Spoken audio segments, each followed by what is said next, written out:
기도하겠습니다. 사랑해 주님 감사합니다. 오늘도 저희들에게 주님을 예배하고 주님을 경배할 수 있는 귀한 은혜의 시간 허락하시고 주님의 능력의 말씀을 들을 수 있는 은혜를 허락하여 주시면 감사합니다. 성령님, 이 시간 저희들의 각 사람의 마음을 주님께 올려드립니다. 주님 취하시고 받으시고 저희들의 빈 마음에 주님의 심령을, 주님의 사랑을 쏟아부어 주시고 주님을 전심으로 기뻐하는 저희들이 될 수 있도록 아버지 은혜 부어주시고 사랑으로 채워주세요. 성령님, 모든 것을 주님께 다 맡기고 의지합니다. 저희들의 심령을 주장하여 주시고 이 시간 주님의 이름으로 모인 사랑하는 성도들의 그 처소 위에 임재하여 주셔서 우리가 동시에 동일한 하나님의 임재와 능력 안에서 주님을 노래하고 예배할 수 있도록 성령님 도와주옵소서. 은혜와 사랑을 감사드리며 예수님의 이름으로 기도드립니다. 아멘.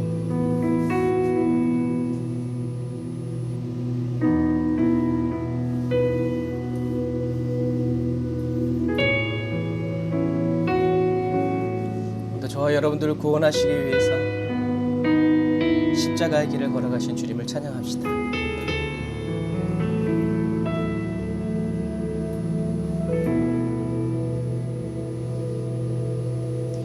주님이 가신 길 골고다 십자가 나의 죄인하여 홀로 가신 길 걸음걸음마다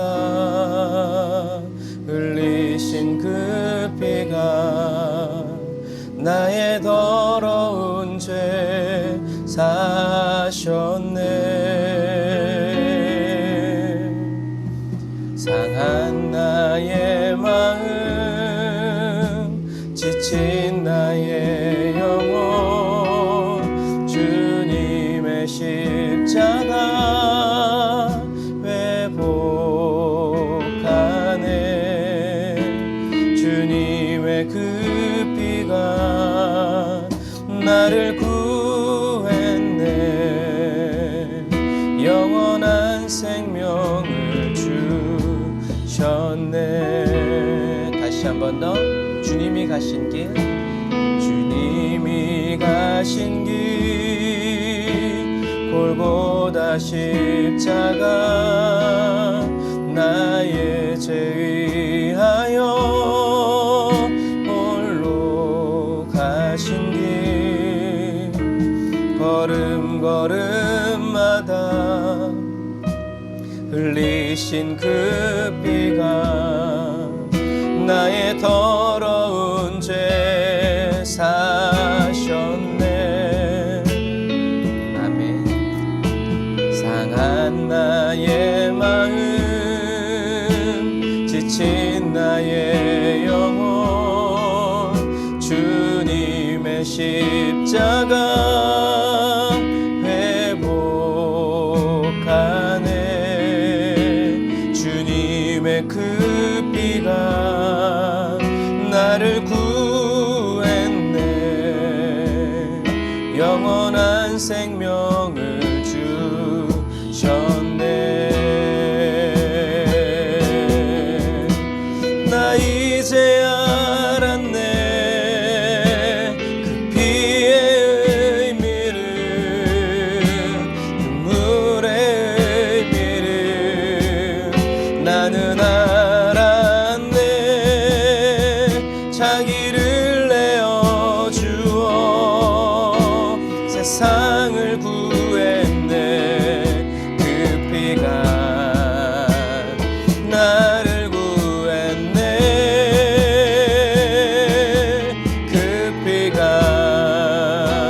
나를 구했네. 그 피가 우릴 구했네. 주님의 그 사랑이 나를 구원했네. 주의 사랑이 우릴 구원했네.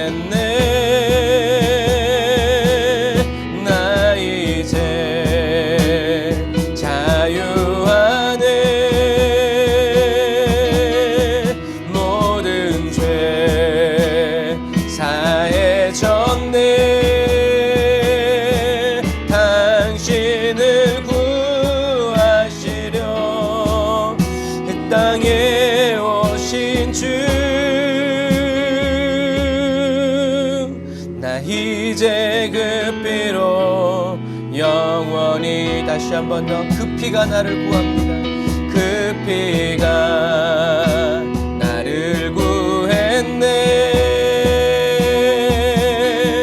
그 피가 우릴 구했네. 주님의 그 사랑이 나를 구원했네. 주의 사랑이 우릴 구원했네. 나 이제 자유하네. 모든 죄 사해졌네.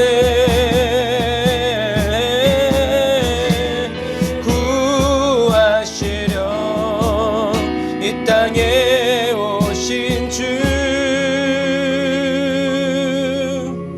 나 이제 그 피로 영원히, 나 이제 그 피로 영원히.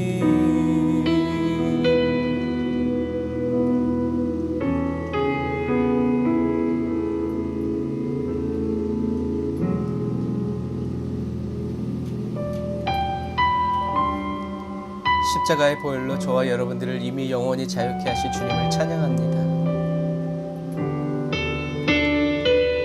주님이 오셨던 그 이유가 저와 여러분들이 살아갈 이유가 되기를 주님의 이름으로 축복합니다.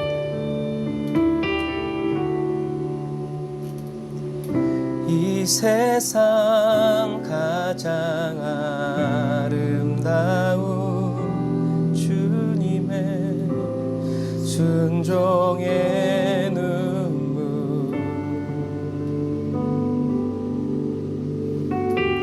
온 세상 다시 빛나게 한 생명의 눈물,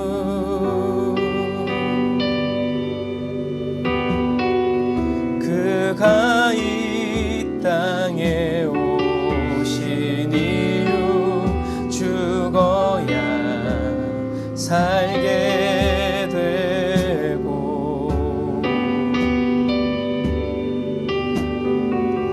져야만 승리하는 놀랍고 영원한 신비, 지으신 그대로 회복시킨 우리의 창조주 그리스도, 십자가의 길로 아버지 뜻 이루셨네. 그가 이 땅에 오신 이유, 이제 우리에게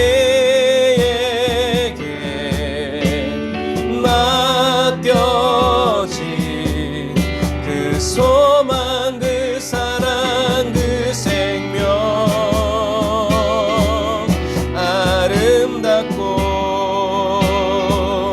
눈부신 십자가의 길, 우리가 이 땅에 살아갈 이유, 지으신 그대로, 지으신 그대로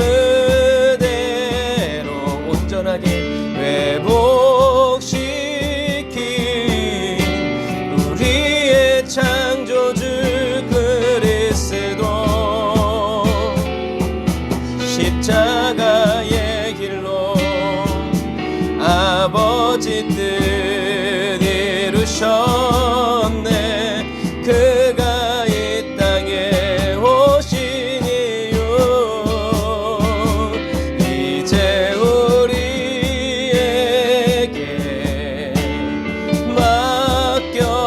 맡겨진 그 소망, 그 사랑, 그 생명,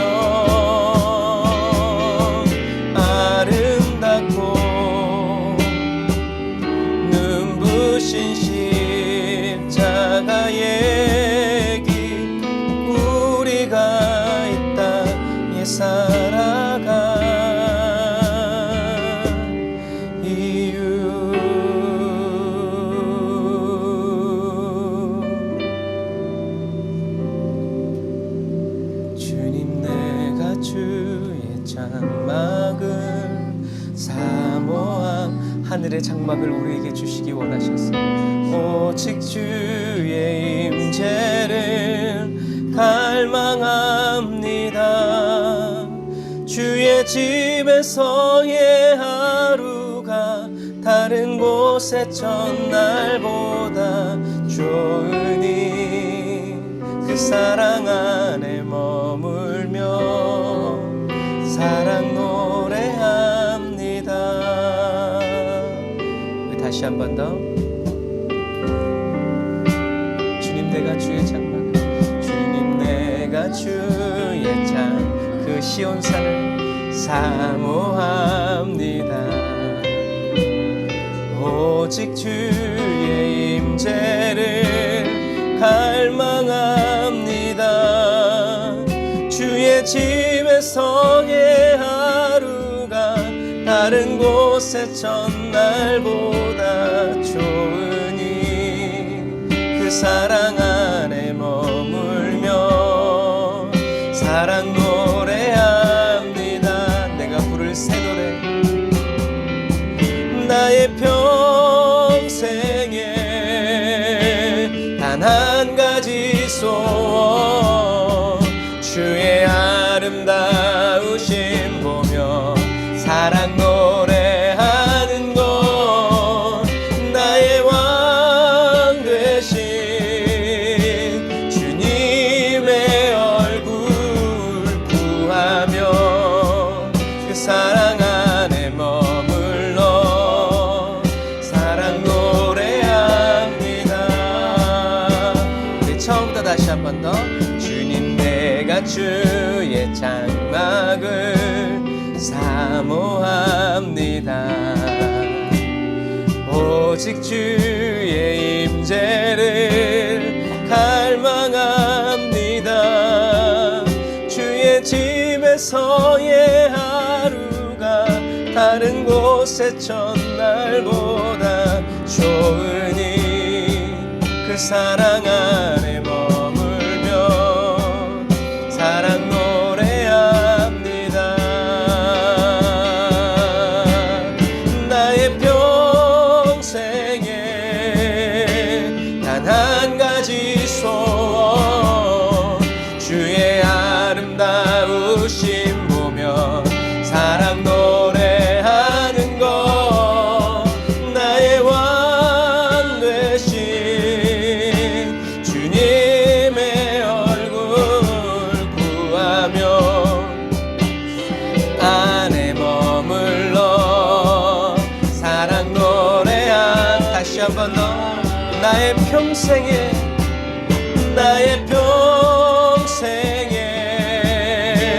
단 한 가지 소원, 주의 아름다우심 보며 사랑 노래하는 것.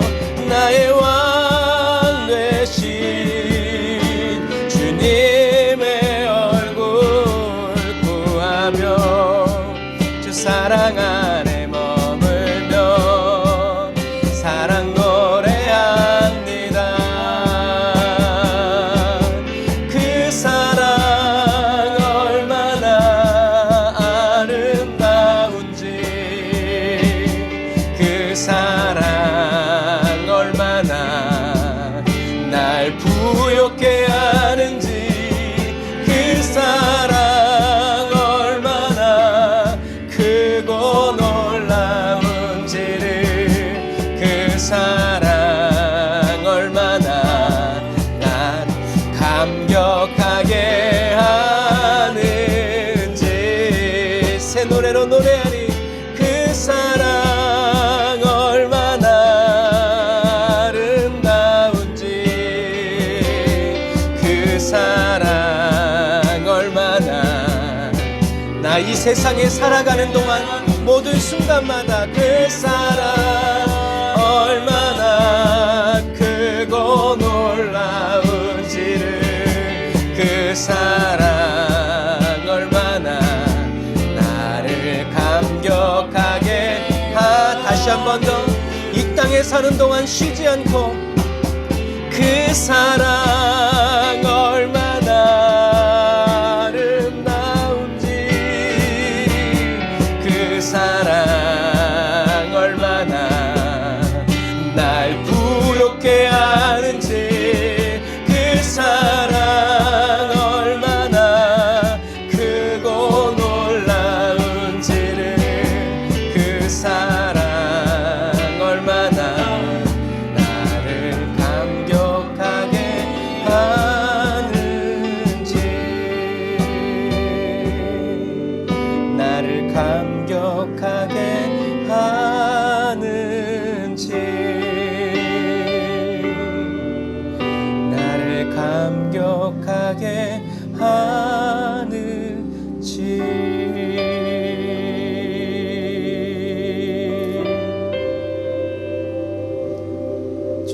저희를 감격시키시기 위해서, 저희들의 마음을 감동시키기 위해서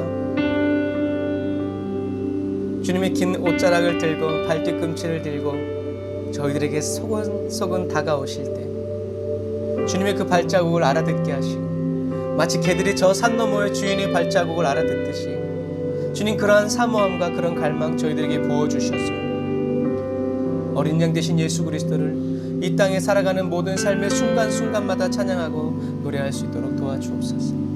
예수님의 이름으로 기도드립니다. 어린 양 찬양하리, 내 평생 그 하나로 충분해요. 어린 양 찬양하리, 내가 주의 임재 안에서. 다시 한 번 더. 어린 양 찬양하리, 핍박받는 그 모든 순간 속에 평생 그 하나로 충분해요. 차고 넘치나이다. 어린 양 찬양하리, 내가 주의 임재 안에서. 우리가 다시 한번 이 고백을 할 텐데요, 여러분 한번 생각해 보시길 바랍니다. 우린 요한계시로 하고 있죠. 육육이 없으면 사고 팔 수가 없는 그런 시대가 다가오고, 형제들이, 친척들이, 가족이 원수가 되어서 나를 공격하고 고발하는 그러한 상황 속에서 마지막 시대에 하나님의 마음에 합한 그리스도인은 뭐라고 말합니까? 어린 양 찬양하리. 이따가도 얘기하겠지만 요한계시록에서 어린 양이라고 말할 때는 저와 여러분들을 구원하시기 위해서 죄 없으신 예수님께서 하나님의 제물 되어 돌아가신 예수님의 그 희생과 그 제물 되신 예수님을 의미하는 것입니다. 우리가 이 시간 다시 찬양할 때 초대교회 성도들이 그렇게 핍박받으면서도 날 위해 죽으신 예수님을 찬양할 수 있다면, 죽이는 사람이 아니라 죽는 사람이 되었어도 주님이 날 위해서 죽어주신 그 십자가 은혜 나에게 주셔서 너무 감사하다고 고백하는 그 심령, 그리고 이미 그것이 족하다고, 충분하다고, 차고 넘친다는 그 고백 위에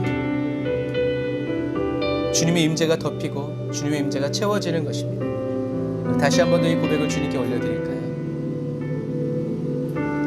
어떠한 경우에도 어린 양 찬양합니다.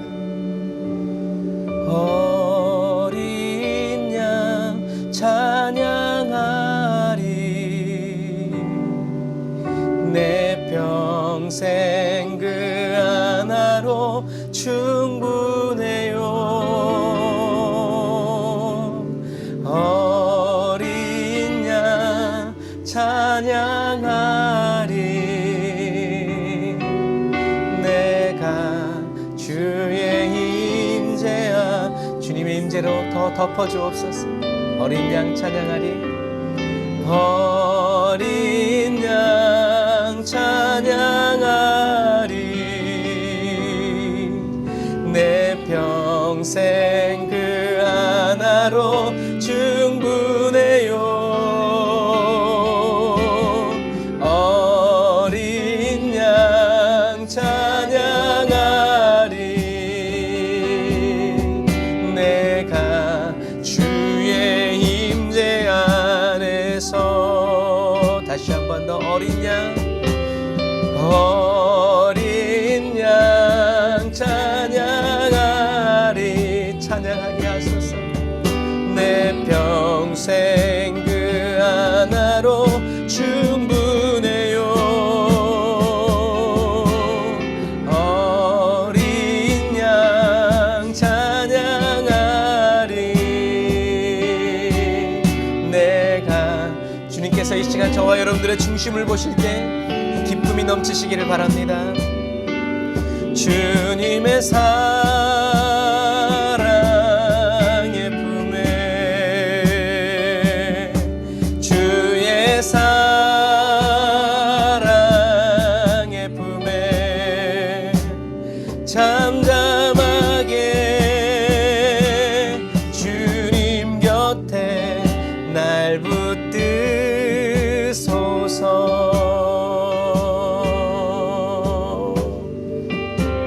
곁에 서서 사랑의 노래 드리네. 나의 구주 예수님께 주 행하신 일 감사해. 내 사랑하는 귀하신 예수 주님께서 나를 부르셨네. 주의 소유 삼으셨네. 주님의 사랑 예쁨에 주의 사랑 예쁨에 잠잠하게 주님 곁에 날 붙드소서.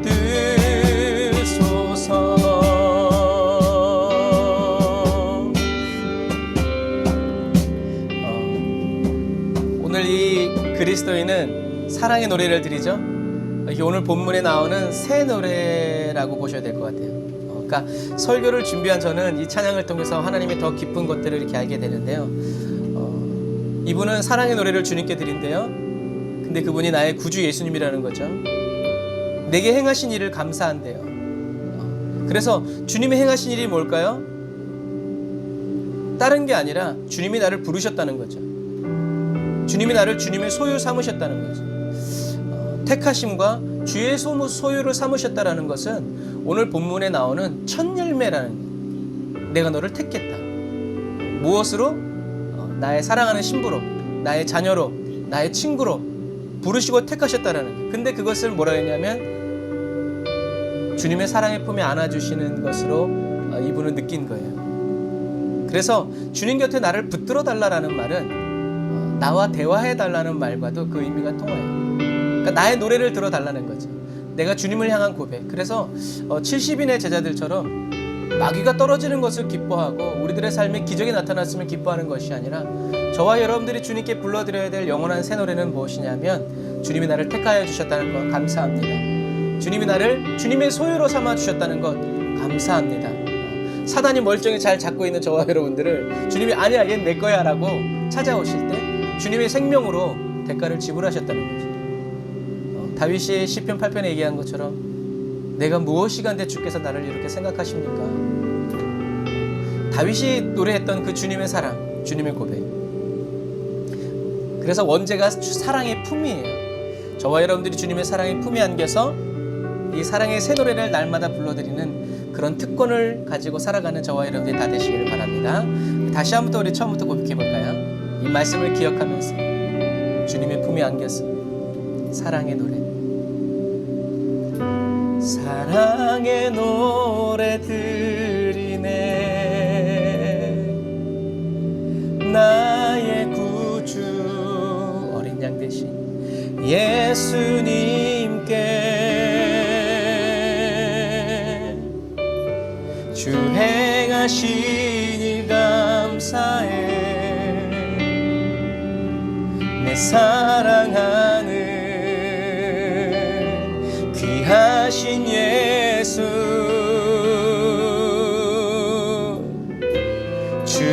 주님께서 나를 부르셨네.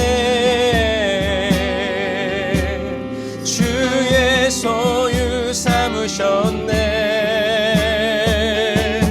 주님의 사랑 예쁨에 그네로 주의 사랑 예쁨에 잠잠하게 주님 곁에 잠잠하게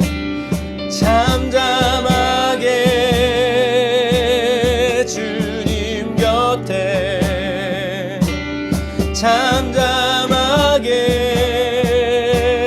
주님 곁에 날 붙들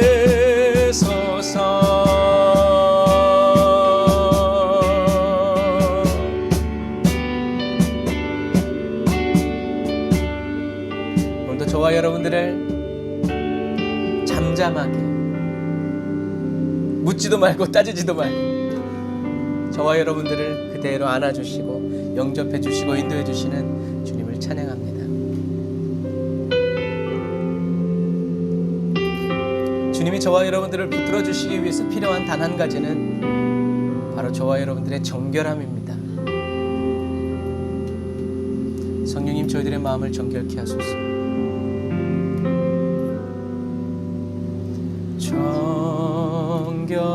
정결한 마음 주소서.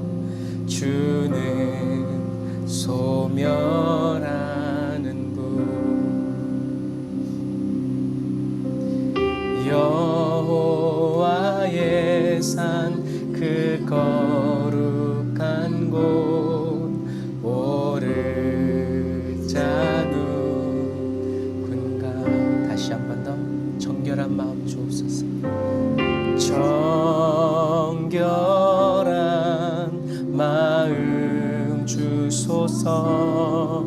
주는 소멸한 주님, 저희들의 마음을 감찰하시옵소서.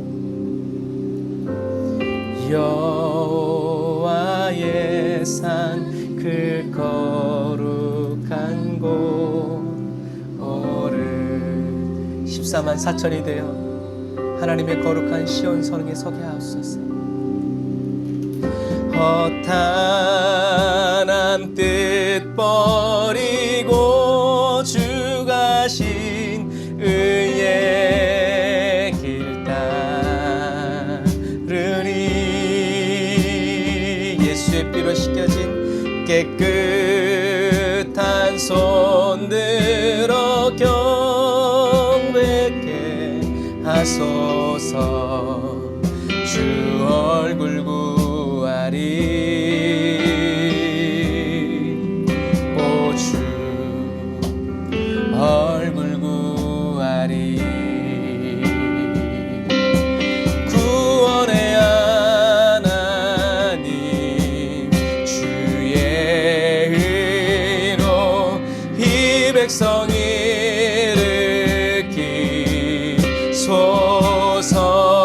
일으키소서. 주는 주의 일 이수년 내 분케 하소서. 주 영광 나타내소서. 구원의 하나님, 구원의 하나님 주의 의로 이 백성 일으키소서. 주는 주의 일 이수년 내 분케 하소서. 주 영광 나타내소서.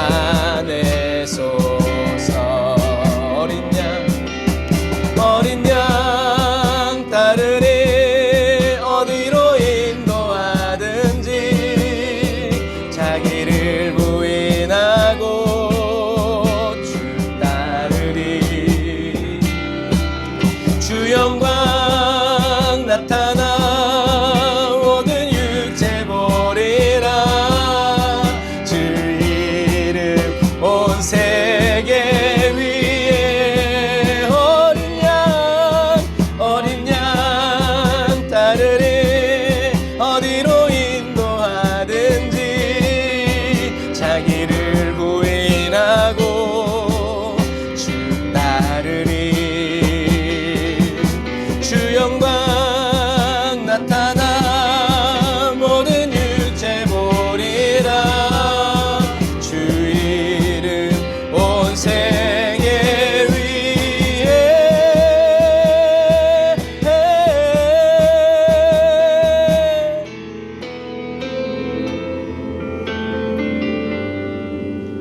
주의 의로 이 백성 일으키소서.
따른다는 말은 이 가사에 있는 그대로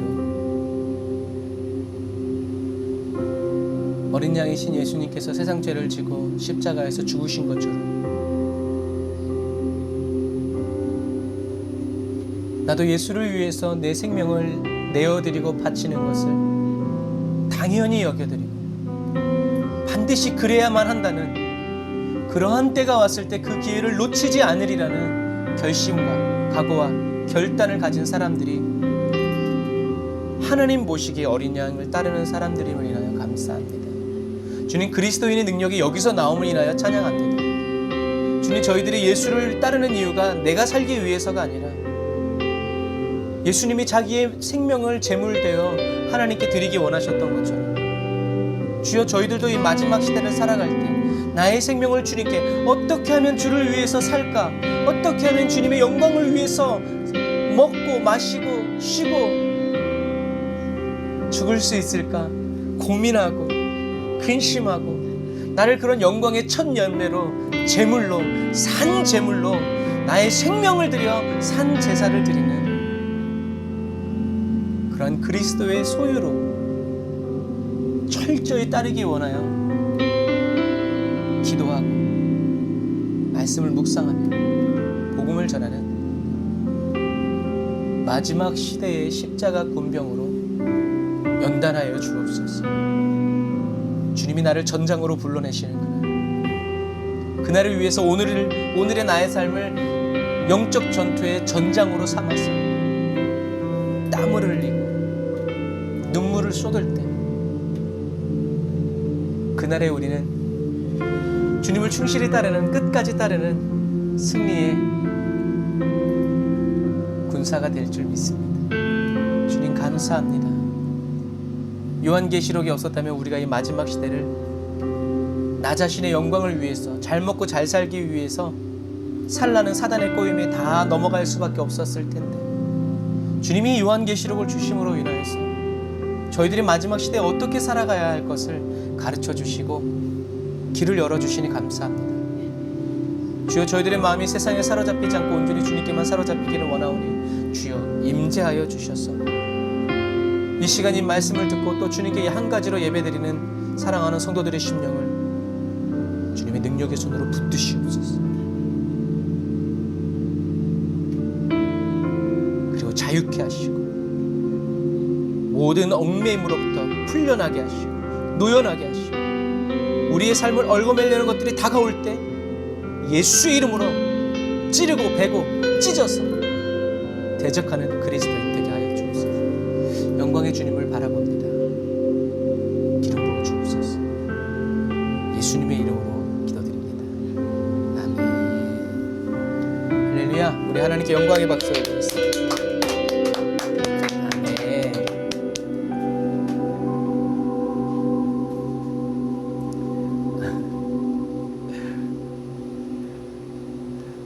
저 혼자 찬양하면서 말씀을 다 선포한 것 같아요. 너무 감사합니다.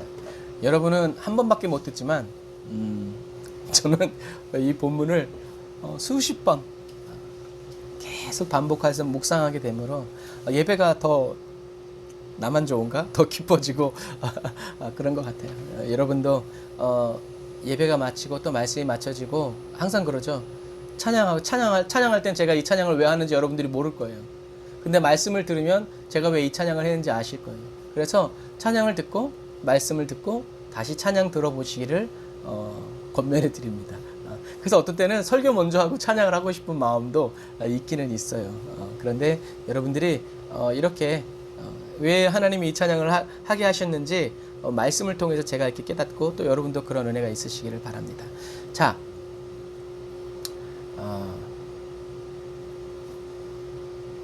정음 모드로 해주세요. 이 마이크가 너무 뛰어나가지고 저 소리가 다 들어오더라고요. 네. 맨 오른쪽 끝에 있습니다. 네, 감사합니다. 자, 계시록 14장 1절 부터 제가 읽어드릴게요. 또 내가 보니 어린 양이 시온산에 섰고 그와 함께 14만 4천이 섰는데 그 이마에 어린 양의 이름과 그 아버지의 이름을 쓴 것이 있도다. 내가 하늘에서 나는 소리를 들으니 많은 물소리도 같고 큰 뇌성도 같은데 내게 들리는 소리는 검은 곳 하는 자들의 검은 곳 하는 것 같더라. 저희가 보좌와 네 생물과 장로들 앞에서 새 노래를 부르니 땅에서 구속함을 얻은 14만 4천인 밖에는 능히 이 노래를 배울 자가 없더라. 또 다른 성경에는, 다른 번역에는 부를 자가 없도다 라고 쓰여 있어요. 이 사람들은 여자로 더불어 더럽히지 아니하고 정절이 있는 자라. 어린 양이 어디로 인도하든지 따라가는 자며 사람 가운데서 구속을 받아 처음 익은 열매로 하나님과 어린 양에게 속한 자들이니 그 입에 거짓말이 없고 흠이 없는 자들이더라. 아멘. 요한계시록 14장은 이제 일곱째 나팔 재앙이 집행된 후에 세 번째로 삽입되는 구절이에요. 앞에 13장에서는 어떤 일이 있었어요? 짐승의 표를 가진 자가 언급됐지만 이 14장에서는 하나님의 인을 맞은 자가 언급되죠. 그러니까 이런 거예요. 상상해 보면 지난주에 그러니까 우리는 설교를 이렇게 끊어서 듣지만 초대교회 사람들은 그렇게 끊어서 들었을까요? 저는 아닐 것 같아요. 요한계시록 1장 1절부터 끝장까지 다 들었을 것 같아요. 왜? 편지니까. 편지를 읽다가 중간에 그만두는 사람이 어디 있어요? 아니에요. 아마 그래서 진짜 생각을 해보세요. 우리가 이렇게 짧게 구절구절 해도 1시간 정도 설교를 하는데 22장을 하려고 그랬으면 아마 일주일 내내 하지 않았을까. 부흥이 안 일어날 수가 없죠. 그래서 이건 가외의 얘기지만 한국에 부흥이 일어났을 때 예배가 어땠어요? 예배가요. 저녁에 가면 밤늦게 끝났어요. 철야요? 밤새 기도했어요. 부흥회요? 하루는 하지도 않았어요. 지금은 특별 막 그렇게 해야 뭐 사람들이 모이지만 그때는 그렇지 않았어요. 그렇게 오래 기도하고 수많은 새벽, 아침, 점심, 저녁 예배를 드리고 또 철야로 기도하면서 그렇게 하니까 어떻게 해요? 부흥이 안 일어날 수가 없는 거죠. 지금은 기술도 많이 발달하고 많이 배운 목사님들도 많고 그런 목사님들 많은데 왜 부흥이 일어나지 않을까요? 영적인 원리이기 때문에 그래요. 그래서 13장, 12장, 13장의 설교를 듣는 성도들이 어머 어떻게 666 없으면 짐승의 이름이 있는 표가 없으면 이제 먹을 걸 못 산대. 황제를 신으로 섬기지 않고 황제가 만든 신상에 절하지 않으면 이제는 경제생활 할 수 없대. 어머 그럼 어떻게 내 새끼들 밥을 뭘 먹이지? 공부는 어떻게 가르치지? 이런 걱정을 딱 하고 있을 때, 딴 생각을 하고 있을 때 요한계시록 14장의 말씀이 선포된 짐승의 표 그것만 있는 게 아니야. 모두 있다? 하나님의 임도 있다. 그래서 오늘 사도 요한은 시온산에 서 있는 어린 양을 보죠. 그러니까 이게 여러분들이 하나하나의 의미를 알면 이 말씀이 그냥 딱 깨끗하게 이해가 돼요. 그런데 시온산이라고 그러면 그냥 우리는 시온산이라는 그냥 의미를 생각해요. 그런데 이 시온산이라는 것도 의미가 굉장히 복잡해요. 그러니까 포로 시대 이전에는 유다의 전 영토와 이스라엘 전 족속을 시온산이라고 표현했어요. 그러니까 나라와 백성이라는 의미죠. 그리고 포로 시대 이후에는 성전과 예루살렘을 시온산이라고 의미했어요. 그런데 시온산은 예루살렘이 아니에요. 성경의 구약에서 예루살렘을 말할 때는 심판의 의미로 많이 선포됐어요. 예루살렘은 심판받는다. 왜? 너희들이 회개하지 않으면 너희들이 멸망하지 않을 거라고 말한 그 하나님의 산은 진짜 하나님의 산이 아니야 라고 말씀하시는 거죠.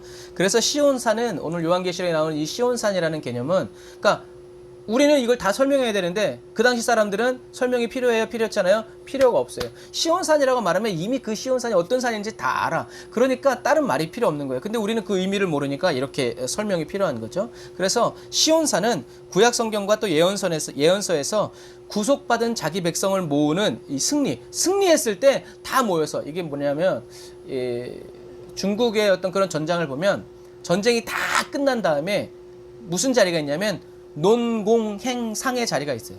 그 말은 뭐냐면 전쟁이 끝나고 승리한 다음에 사람들이 다 모여서 뭐라는 거냐면 누가 어떻게 싸웠고 누가 상을 받고 누가 뭐 시상식 같은. 그러니까 오늘 이 시온산의 모습이 바로 그런 모습이에요. 저와 여러분들이 이 땅에서 싸움을 다 싸우고 나중에 하나님의 보좌 앞에 딱 서서 논공행상 누가 상을 받았고 누가 어떻게 싸웠고 누가 누구 어떤 놈은 처벌받아야 되고 어떤 놈은 상을 받아야 된다라는 것을 서로 이야기하는 시간이 그런 시간인데 이 시온산이 바로 그런 자리라는 거예요. 그래서 성경에서 시온산 하면 승리의 찬양, 감사의 찬양, 하나님 위대하십니다라고 영광을 올려드리는 그러한 장소. 그러니까 뭐 굳이 어떻게 얘기하면 오늘 예배드리는 이 장소도 어떻게 해요? 시온산이라는 거예요. 왜요? 하나님의 임재가 있으면. 하나님의 임재가 없으면 여기는 아무리 시온산의 예배 기도 뭐 이렇게 얘기를 해도 하나님의 임재가 없으면 거기는 시온산이다 아니다라는 거예요.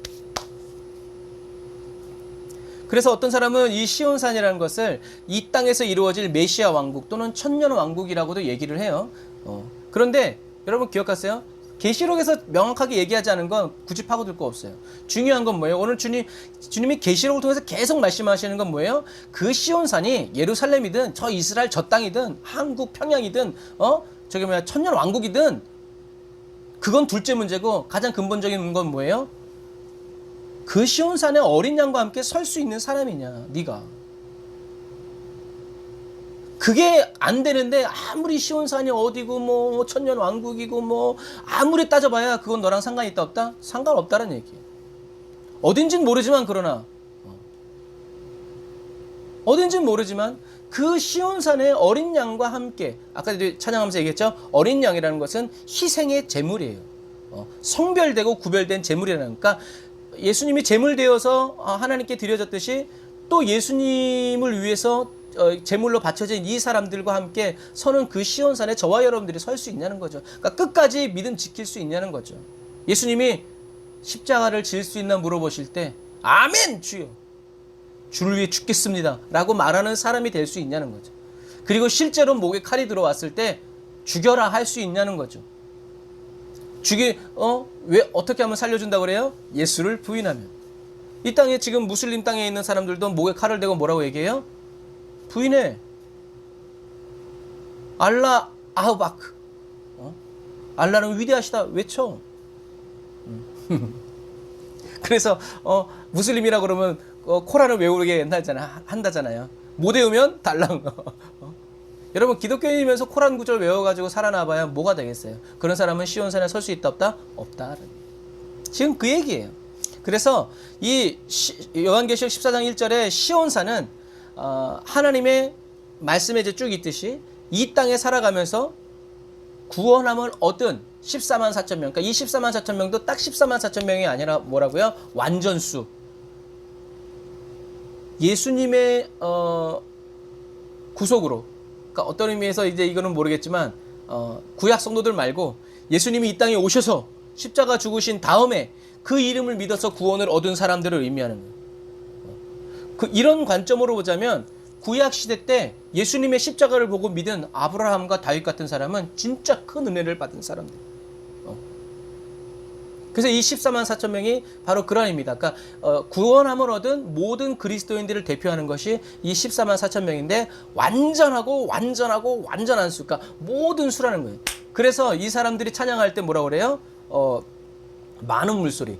많은 물소리는 딱 여러분 떠올리면 무엇을 떠올려야 돼요? 폭포 소리 떠올리면 돼. 폭포. 우리 한국에 있는 이런 폭포 말고 나이아가라 폭포 이런 폭포. 그런 데 가서 얘기하면 들려요 안 들려요? 말소리가 안 들려요. 물이 하고 막 굉음이 쏟아지니까 근데 마지막 날에 하나님을 찬양하는 시온산에서 경배하는 사람들의 찬양 소리가 그런 소리라는 거예요. 무슨 말이에요? 성경에 쓰였죠.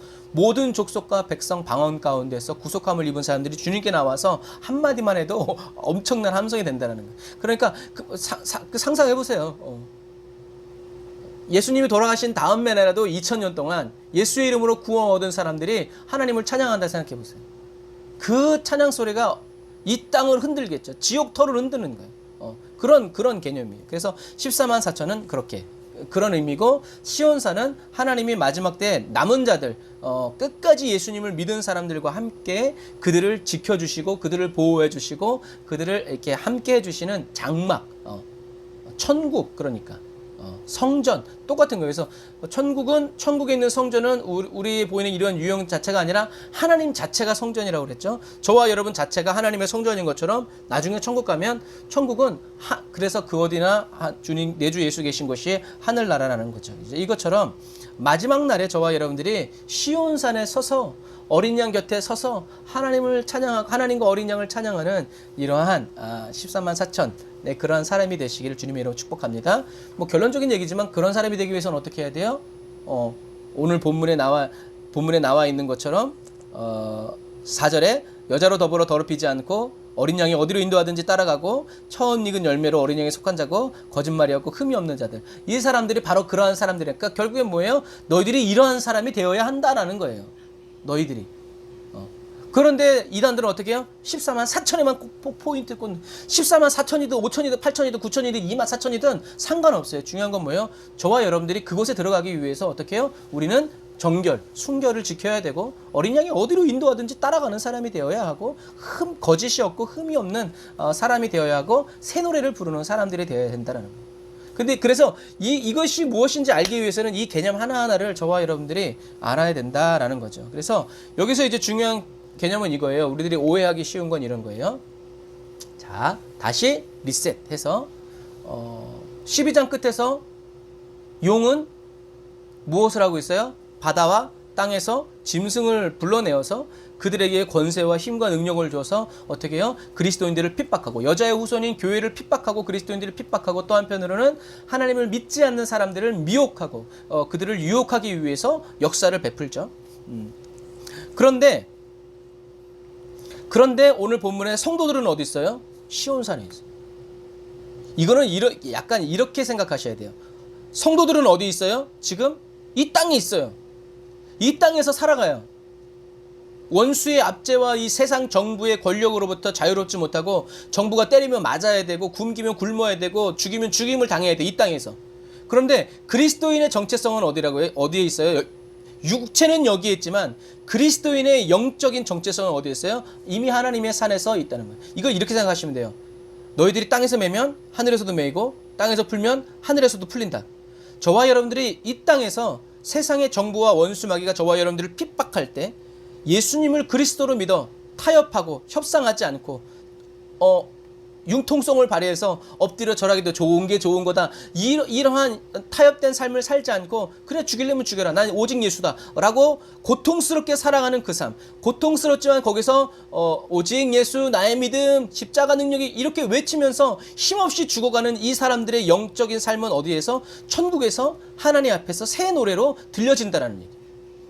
저와 여러분들이 터키에 있을 때 한국에서 월드컵이 일어나가지고 선수들이 싸울 때 우리는 터키에서 어떻게 해요? 환호하죠. 이것과 약간 비슷한 의미죠. 꼭 맞는 말은 아닌데 저와 여러분들이 이 땅에서 마귀와 싸우고 예수의 이름으로 살기 위해서 막 견디면서 어쨌든 그런 가운데서도 하나님 나를 위해서 십자가에 못 박혀 죽으시니 감사합니다. 하나님 예수님을 보내주시 감사합니다. 이렇게 찬양하면서 이렇게 하늘 가는 밝은 길이 하면서 목땡강 이게 잘릴 때 우리들은 여기서 고통을 당하고 있지만 이 천국에서는 어떻게 해요? 와! 제가 승리했습니다. 라고 이 시온산에서 어린 양 곁에 선 14만 4천들과 함께 어떻게 해요? 찬송이 울려 퍼진다는 거예요. 이걸 얘기하시는 건 뭐예요? 비록 너희들의 삶이 어렵고 힘들어도 기억해라. 너희들의 영적 삶은 여기서 하나님께 찬양이 돌리고 너희들의 그 피눈물 나는 삶이 여기서는 하나님의 큰 찬양이 되어서 하나님의 보좌 앞에서 울려 퍼진다. 그러니까 낙심하지 말고 절망하지 말고 어떻게 해요? 힘을 내라, 인내해라, 견뎌라는 거예요. 주님이 너희들을 지키시고 보호하신다. 너희들의 육체는 그렇게 하지만 그러나 그렇게 예수를 위해서 어린 양을 위해서 그렇게 첫 제물된 사람들은 어떻게 해요? 예수 그리스도와 함께 시온산에서 영광의 영광을 보게 될 것이라는 거죠. 그러니까 어떻게 해요? 죽으란 얘기예요. 어떻게? 잘 죽으란 얘기예요. 비굴하게 살아남지 말고 잘 죽으란 얘기예요. 그럼 어떻게? 저 천국에 있다라는 거예요. 이것을 이렇게 대조해서 보여주시는 것이. 그러니까 한쪽에서는 사단의 인 맞은 사람들이 흥청망청 막 형통하면서 살아가지만 또 한쪽에서는 이 땅에서는 핍박받고 진 것 같지만 사실 어떻게 해요? 저 하늘나라에서 지금 하나님이 영적인 우리 그리스도인의 마지막 시대를 정결하게 살아가는 사람들의 어떻게 해요? 혼인잔치가 저기서 벌어지고 있는 거예요. 그러니까 어떻게 해요? 이걸 바라보라는 거예요. 왜? 네 눈에는 안 보여도 어떻게 해요? 이것은 여호와의 말씀이라. 눈에 보이는 현실에 굴복할 거니. 아니면 눈에 보이지 않는 저 하나님의 영적 현실을 붙잡을 거냐. 그러니까 이 땅에서 저와 여러분들은 아직 핍박과 세상 정보로부터 어려움 속에 있지만 그리스도인의 영적인 정체성은 어떻게 해요? 하나님과 어린 양이 있는 저 시온산에 있다라는 거예요. 천국은 따놓은 당상. 그러니까 타협하지 말고 인내하여 끝까지 싸우라는 얘기예요. 그래서 저와 여러분들의 육체는 아직 이 땅에 있지만 저와 여러분들의 영혼은 어디에요? 이미 생명록에 기록되어 있어서 이미 천국에서 살고 있다는. 죽으면 그냥 그쪽으로 오는 거예요. 그냥 그렇게 되는 거예요. 이렇게 좀 이렇게 쉽게 설명하는 것이 바로 오늘 요한계시록이에요. 그러니까 아무리 어렵고 힘들어도 어떻게 해요? 찬양하라는 거예요. 하나님께 영광을 돌리라는 거예요. 왜요? 하나님의 계획은 이미 다 끝났어. 하나님이 너 하는 걸 보고 계획을 수립하시는 것이 아니라 하나님은 이미 다 끝났어. 이미 승리를 선포하셨고 그렇게 될 거야. 그러니까 어떻게 해요? 속지 말라라는 거예요. 그러니까 사단은 저와 여러분들 어떻게 해요? 달콤하게 꼬시는 거예요. 아닐 수도 있어. 현실을 봐봐. 아닐 수도 있잖아. 이런 거죠. 이렇게 그래서 계시록 3장 12절에는 이렇게 그리스도인들이 믿음으로 싸워갈 때 어떻게 해요? 이기는 그에게는 뭐라고요? 승리의 이름을 이마에 새겨준다라고 말씀하시는 거예요. 초대교회 성도들에게. 그러니까 타협하지 말라라는 얘기죠. 그래서 사단은 하나님의 말씀을 붙잡고 우리는 대적해야 돼요. 그래서 히브리서 기자는 히브리서 12장 22절 우리 같이 한번 읽어볼까요? 히브리서 12장 22절 시작. 그러나 너희가 이룬 것은 시온산과 살아계신 하나님의 도성인 하늘의 예루살렘과 천만 천사와 이렇게 써 있어요. 그러니까 우리가 이렇게 성경을 읽을 때는 시온산이라는 개념이 이게 생소하지만 이미 우리가 수없이 읽은 성경에는 시온산이라는 개념이 있어요. 그러니까 무슨 말이에요? 너희가 잃은 것은 너희들이 아직 이 땅 가운데 살아가지만 이미 너희들은 어디에 있다? 시온산과 하나님의 새 예루살렘. 수요일날 얘기했죠? 예루살렘이라는 건 뭐예요? 하나님과 예수님과 성령님이 계신 그곳이 예루살렘이라고 그랬어요. 새 예루살렘. 그래서 너희들은 이미 시온산과 살아계신 하나님의 도성의 하늘의 새 예루살렘과 천만 천사와 함께 있다라는 거예요. 예수 믿은 그 순간에 이미 저와 여러분들의 영혼은 하늘나라에 가서 이제 있다라는 살아간다는 얘기예요. 그리고 사도 바울은 에베소서 성도들에게도 얘기하죠. 에베소서 2장 6절 같이 읽을까요? 시작. 또 함께 일으키사 그리스도 예수 안에서 함께 하늘에 앉히시니 이미 예수 그리스도와 함께 저와 여러분들은 하늘나라에 앉아 있다라는 거예요. 그러니까 어떻게 해요? 죽음을 두려워하지 말라라는 거예요. 저라면 살 수 있다는 말에 속지 말라라는 거예요. 이 세상 나로라 하여도 우리 있을 곳은 이 세상이 아니라는 거예요. 빌립보 성도들에게는 뭐라고 얘기해요? 빌립보서 3장 20절에 같이 읽어볼까요? 시작. 오직 우리의 시민권 같이 읽어봅시다. 시작. 오직 우리의 없어요? 죄송합니다. 제가 읽어드릴게요. 오직 우리의 시민권은 하늘에 있는지라 거기로서 구원하는 자 주 예수 그리스도를 기다리노니. 그건 무슨 말이에요? 우리는 이미 하늘의 시민권을 받아서 어디에 살고 있다는 얘기예요? 하늘에 살고 있다는 얘기예요. 몸은 이 땅 가운데 살고 있지만 우리들의 영은 하늘의 시민으로 하나님이 그렇게 여겨주신다는 거예요. 하나님이 로마 시민권을 가지고 있으니까 로마 군대의 보호를 받고 로마 법에 적용을 받는 것처럼 우리는 하늘나라의 시민이기 때문에 우리는 이미 하늘나라에 살고 있기 때문에 하늘나라의 법, 하나님의 권세, 하나님의 다스림을 받고 있다라는 얘기예요. 그러니까 이런 의식을 가지고 살아가는 사람과 이런 의식이 없이 살아가는 사람하고는 삶의 질이 달라요. 우리는 이미 죽으면 천국, 그러니까 어떻게 죽이라 이런 거지. 근데 주님은 사도 바울을 죽여 살려요? 몇 번씩 살려내요. 정말 너무하다 싶을, 아마 내가 보면 사도 바울이 참 서운하지 않았을까 싶어요. 아니 여러분, 스데반은 돌 맞아 죽죠. 사도 바울이 맞은 돌은 좀 살짝 맞았을까요? 여러분 아니에요. 스데반이 죽을 때까지 돌로 친 것처럼 사도 바울도 죽을 때까지 돌로 맞았어요. 그런데 어떻게 해요? 하나님이 살려내시는 거예요. 살려낼 때 죽을 뻔했네 이랬겠어요? 아마 돌 때려봐 돌. 쑤시고 아프고 멍들고 막 눈에 피가 터지고 막 부러지고 막. 그런데 어떻게 해요? 그러니까 여러분 사도 바울이 1차 전도 여행할 때 2년 걸려요. 2년. 그리고 2차 전도할 때 4년. 3차 전도할 때 6년. 여러분 그 시간을 계속 여행한다 생각해 보세요. 가이드도 아니고. 여기서 맞으면 또 한 3개월 누워 있어야 되고.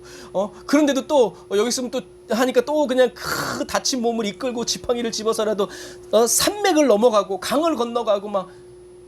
나는 시켜도 못 할 것 같아. 그런데 어떻게 해요? 기쁨이 있는 거예요. 주님이 날 써주신다는 그 기쁨 때문에 그 모든 어려움을 극복하고 이겨가는 거예요. 이게 사도 바울. 그런데도 뭐라 그래요? 나는 무익하다. 자기를 아는 거죠. 자기 정체성. 그러니까 너희들도 어떻게 해요? 두려워하지 말라라고 얘기하는 거예요. 이것처럼 저와 여러분들이 죽어서 천국 가는 것은 근데 무슬림들은 어떻게 해요? 그래서 무슬림 여러분들이 사원에 가면 이렇게 초에 이렇게 하얀 투명한 저울이 있어요. 이게 선한 일과 나쁜 일을 재본다는 거예요. 그래서 선한 일이 많으면 극락에 가고 나쁜 일이 많으면 지옥에 간다는 거예요. 그러니까 얘네들은 죽어봐야 알아. 근데 저와 여러분들은요. 그리스도인은 죽으면 천국이요. 이미 결정됐어. 그러니까 어떻게 해요? 담대해지는 거예요. 저와 여러분이 죽어서 천국 가는 것은 당연하고 허덕이며 살아가는 지금도 저와 여러분들은 천국에 있다라는 거죠. 고난과 핍박의 삶이 쩌들어 있는 이 삶이 내 삶인 줄 알았는데 진짜 내 삶은 하나님의 천국 보좌에서 이미 이루어지고 있다는 것을 초대교회 성도들이 알 때 이 땅에 있고 싶었겠어요? 아니에요. 빨리 죽어서 저 천국 가고 싶었을 거예요. 그런데 우리는 빨리 안 죽고 싶죠. 이게 문제예요. 우리는 빨리 천국 가고 싶어 해야 돼요. 이 말씀을 들은 초대교회 성도들이 그 마음이 어떻겠어요? 아마 인간적으로 설명할 수 없는 하늘의 평안과 담대함이 그들에게 있었을 거예요. 그리고 그 자녀들에게, 태어나서 한 번도 빛을 보지 못한 아이들에게, 아이들은 또 믿죠. 아마 설교를 중단하고 우리 주님의 높고 위대하심을 찬양합시다 하면서 주님의 높고 위대하심 어린 양 찬양 사랑의 노래 드리네. 아마 이런 찬양이 끊임없이 울려 퍼졌어요. 그래서 14만 4천 명은 7장 4절에도 14만 4천 명이 있죠. 이 7장 4절에 14만 4천 명은 그냥 하나님의 인도와 보호를 받는 그냥 인을 받는 사람들이지만 오늘 본문의 14만 4천은 어떻게 해요? 죽어서 부활해서 이미 저 시온산에서 이제 하나님의 인도와 보호를 영원히 받는 구원의 표를 받은 사람들을 의미하는 것이다라는 거죠. 그래서 오늘 이 본문은 굉장히 중요한 말씀들을 많이 가지고 있어요. 그래서 오늘 본문에는 이 시온산에 어린 양과 함께 서 있는 사람들이 누구인가를 7가지로 설명하고 있어요. 첫 번째, 어린 양과 함께 서 있는 그 사람들의 이마에는 어린 양의 이름과 하나님의 이름이 적혀 있다라는 거죠. 이름이 적혀 있다라는 것은 뭐예요? 노예, 하나님의 소유. 그렇지만 이제 14장에서는 하나님에 있다라는 것은 하나님이 보호해주는 사람, 하나님이 지켜주는 사람, 하나님의 소유라는 의미가 강해요. 그러니까 하나님의 인이 있는데 사단이 자 잠깐만요 하고 사단의 인을 찍을 수 없다라는 일. 이미 끝난 거예요, 이 사람들은. 그런데 사단은 그렇게 할 수 있다고 믿는 거예요. 그 말에 홀라당 넘어가가지고 하나님을 버리면 어떻게 해요? 우리의 이름이 생명록에서 지워지는 거예요. 저와 여러분의 선택이에요. 사단의 역사가 아니에요. 그러니까 우리는 어떻게 해요? 끝까지 주님을 붙잡아야 된다라는 얘기죠. 이것을 꼭 기억하셔야 돼요. 그리고 두 번째, 그래서 이 말씀을 보면 14만 4천 명이 이 새 노래를 부르는데 이것을 능히 배울 자가 없다, 부를 자가 없다라는 말은 이렇게 생각하시면 돼요.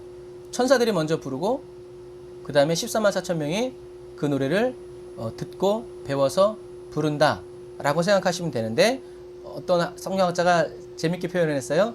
이 천사들이 부르는 먼저 선창한 이 가사는 뭐다? 14만 4천 명. 이 땅에서 살아가는 그리스도인의 삶의 내용이 뭐다? 가사가 되었다는 거예요. 그 어떤 사람은 예를 들어서 십자가 우편 강도 같이 그렇게 주님을 만난 사람도 있죠. 그런 사람은 그런 노래 부르겠죠.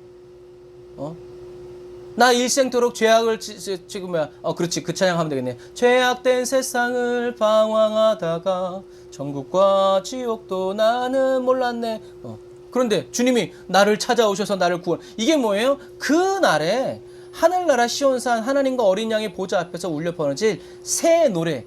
주님이 주 날 구원했으니 이런 것처럼 그런 찬양의 내 삶이 주님이 나를 아까도 우리가 찬양했던 것처럼 나를 택하시고 나를 부르시고 사도 바울처럼 죄인 중에 괴수인 나를 어떻게 해요? 난 지극히 작은 자 그런데 주님이 나를 어떻게 해요? 십자가의 전달자로 삼으셨다라는 거예요. 이런 나의 삶이 곧 가사가 되어서 나의 경험과 나의 체험이 가사가 되어서 어떻게 해요? 그날에 불려진다라는 거죠. 여러분, 저와 여러분들의 인생과 삶이 저 하늘나라에 갔을 때 찬양의 가사가 되시기를 주님의 이름으로 축복합니다. 그냥 개고생 되지 말고 죄악에 썩은 내 육신을 주님이 쓰시려 했네. 이런 찬양. 나의 삶 속에서 주님을 만났을 때 그것이 바로 뭐가 되는 거예요? 하나님을 향한 새 노래가 된다라는. 그래서 저와 여러분들의 인생이 혹독할 때 기뻐하세요. 누구도. 그래서 십자가 예수를 만난 사람이 내가 처음 주를 만났을 때 이렇게 하는 거라. 만나보지 못한 사람이 내가 처음 어떤 게 더 감동돼요? 첫 번째 게 더 감동돼요. 왜요? 노래를 잘한다 못한다가 아니라 그 사람의 진정이 묻어나기 때문에. 여러분, 인간의 경험이 인간에게도 감동을 주는 것처럼 영이신 하나님께 감동을 주려면 무엇이 필요해요? 영적인 체험이 반드시 필요하다. 그러니까 저와 여러분들이 힘도 없이 능력도 없이 돈도 없이 명예도 없이 아무것도 없이 정말 이 세상에 개밥의 도토리처럼 막 이렇게 그냥 이 세상에서 아무런 가치 없는 삶을 살지만 거지 나사로처럼 주님을 찬양하는 삶을 살았을 때 누가 하나님이 기억하시고 올라오라라고 듣는데 그게 그때 부르는 찬양이 지옥에서 아무리 그 부자가 내가 옛날에 부자였다고 아무리 노래해도 그거는 누굴 찬양하는 거예요? 사단을 찬양하는 거지. 그래, 그런 너를 내가 데리고 왔다. 넌 내 밥이다, 이 자식아. 그러니까 저와 여러분들이 지금 살아가고 있는 1분 1초를 어떻게 해요? 감사해야 되는 거예요. 그래서 저와 여러분들이 원망불평의 가사는 올라가지도 못해. 그래서 어떤 사람의 주기철 목사님 같은 목사님은 가사가 얼마나 많겠어요? 거기서. 근데 저와 여러분들은 가서 딱 한 줄 있으면 되겠어요? 태어났다, 믿었다, 죽었다. 여러분 정말 그렇게 되지 말기를. 죽도록 고생하다 간신히 예수 믿었다. 이렇게 되면 안 돼요. 정말 다윗처럼 숱한 고생, 요셉처럼 그런 고생 속에서 뭐요? 하나님을 찬양하고 주님께 감사하고 주님을 의뢰하는 노래를 했을 때 그 새 노래가 어떻게 해요? 하늘나라에도 불려지지만 어떻게 해요? 이 땅에서 계속 불려지고 저와 여러분들에게 있는 것처럼 그런 거예요. 그런 거. 그래서 이 시온산의 어린 양이신 그리스도와 함께 서 있는 택함 받은 성도들은 그래서 보좌 앞에서 내 생물들과 24장로 앞에서 어떻게 해요? 찬양을 부르는 거예요. 주님이 나를 구원하셨다는, 나 이렇게 주님을 만났다는 거예요. 그런데 이게 내 은혜와 능력이 아니라 하나님이 나에게 보내주시고 이렇게 해주셨다는 거죠. 그래서 그렇게 이 땅에 살면서 구원의 주님을 만난 하나님 세상 죄를 지고 가는 어린 양, 날 위해서 이 땅에 오신 예수님을 만나지 못한 사람은 그 노래를 부를 수 있다 없다? 부를 수가 없다. 이 가사가 무슨 가사인지 모르겠다는.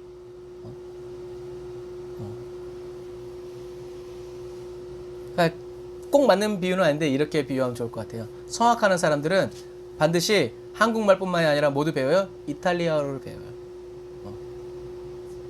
라틴어를 배워요. 그래서 그 언어를 모르면서 그냥 가사만 배워가지고 부르는 사람과 그 가사가 무엇을 뜻하는지 아는 사람과 감정을 잡기가 어때요? 달라요.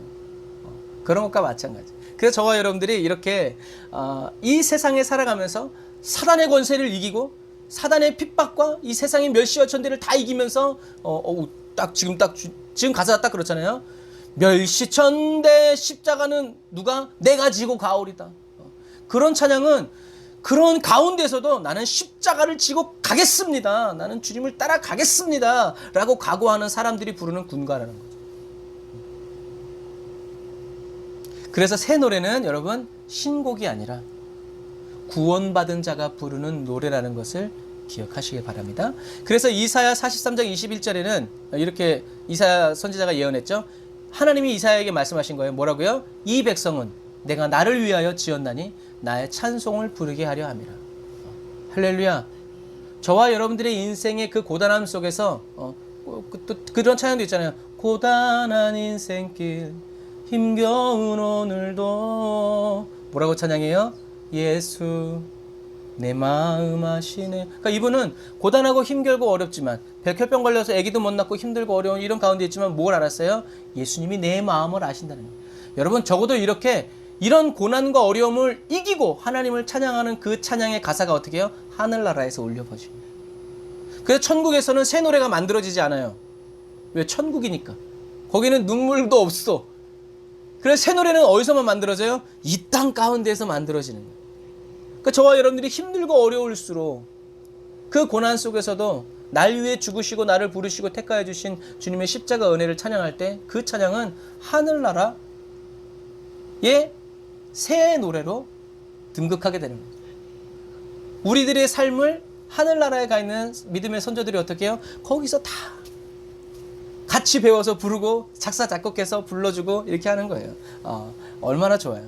그래서 마지막 시대에 주님을 향한 사랑과 인내로 끝까지 싸워서 믿음을 지키지 않은 사람은 그날에 이 영의 찬양을 부를 수도. 당신도 그랬어요? 나도 그랬는데 할렐루야. 한 팀이 되는 거지. 유유상종. 똑같은 고난을 겪은 사람들, 똑같은 어려움 속에서 주님을 영접하고 이긴 사람들이 어떻게 해요? 모여가지고 찬양할 때 설명이 뭔 필요가 있어? 필요가 없어. 내 인생 자체가 바로 그거기 때문에. 그러니까 한번 딱 듣고 어떻게 해요? 와! 따라가게. 그러니까 여러분, 이런 거예요. 영광의 상처가 없으면 그날에 자랑할 게 아무것도 없다라는 것을 기억하시길 바랍니다. 이 노래는 죄 가운데 있는 옛사람들은 배울 수 없어요. 오직 예수 그리스도의 보혈로 지식이 새로워지고 마음이 새로워지고 생명이 새로워진 사람만 부를 수 있다라는 것입니다. 그것처럼 저와 여러분도 구원의 은혜를 받아 예수 그리스도를 믿고 하나님을 나의 하나님으로 부르고 있는 것이 얼마나 큰 은혜인지를 더 깊이 깨달아서 저와 여러분들의 삶을 지휘하시고 지도하시는 주님을 찬양하시기를 바랍니다. 그래서 땅에서 성경에 딱 써 있잖아요. 땅에서 속량함을 얻은 자. 말씀 한 구절 한 구절에 엄청난 힘이 꽂혀 있는 거예요. 저와 여러분들이 영혼 구원의 은혜, 영혼 구원의 즐거움을 경험할 수 있는 건 어디에서밖에 없다? 이 땅에서밖에 없다. 천국에서는 새로운 경험이 없어요, 여러분. 남들이 하는 이야기를 보면서 정말 좋았겠다. 없어요, 천국에서는요. 새로운 경험이 있을 수가 없다는 얘기예요. 저와 여러분들의 체험이 될 수 없다는 얘기예요. 저와 여러분들이 구속하시고 치유하시고 이런 영광의 주님을 체험할 수 있는 특권은 어디에서만 있냐? 이 땅에 살아가는 동안에만 있다는 것을 기억하세요. 주님과 친구 되어 사귈 수 있는 시간도 이 땅에서밖에 없어요. 주님과 사랑을 경험하고 사랑을 노래할 수 있는 시간도 이 땅에서밖에 없다는 것을 기억하시기를 바랍니다. 그래서 저와 여러분들이 어렵고 힘들 때 구원의 주님을 노래하고 찬양할 때 그것이 바로 저 하늘나라에서는 새 노래가 되어서 울려 퍼진다라는 것을 기억하시기를 바랍니다. 그래서 우리가 그런 말 많이 하잖아요. 삶이 예배가 되게 하십시오. 이거는 계속 삶 속에서 묵찬기찬 설기찬 막 찬양하고 이런 게 아니라 그냥 그 사람이 숨 쉬는 것 자체가 뭐가 된다? 예배가 된다는 거예요. 주님을 경외하는 마음으로 살아가고 예수님이라면 어떡하실까 생각하면서 주님과 함께 동행하는 이 거룩한 삶을 살아가는 그 사람은 따로 예배를 드리지 않고 따로 그렇게 하지 않아도 그 삶 자체가 바로 뭐다? 하나님이 너의 삶은 예배다. 존재 자체가 예배다. 너의 존재 자체가 기쁨이다. 라고 해주는 거죠. 여겨주시는 거죠. 이게 바로 뭐예요? 은혜라는 것입니다. 그래서 주님께서 성령 충만 부어주시고 성령의 임재 안에서 삶에 하나하나 가르쳐주시고 지도해 주실 때 부를 찬양은 이거죠. 나의 의는 이것뿐 예수의 피밖에 없는 이것을 계속 깨달아가는 거예요. 자, 그리고 4절 시온산의 어린 양이신 그리스도와 함께 서 있는 택함받은 성도들은요, 여자와 더불어 죄를 짓지 않고 자신을 깨끗이 지킨 사람들, 정절을 지킨 사람들이래요. 이게 그냥 보면 결혼을 하지 않은 사람인가? 그래서 천주교에서는 이 말씀 구절을 통해서 신부들이 어떻게 해요? 결혼하지 않는 것을 주장해요. 그런데 그 말은 뒤집으면 어떻게 돼요? 결혼한 사람들은 다 지옥 가야 돼요. 그러니까 말이 안 되는 거예요.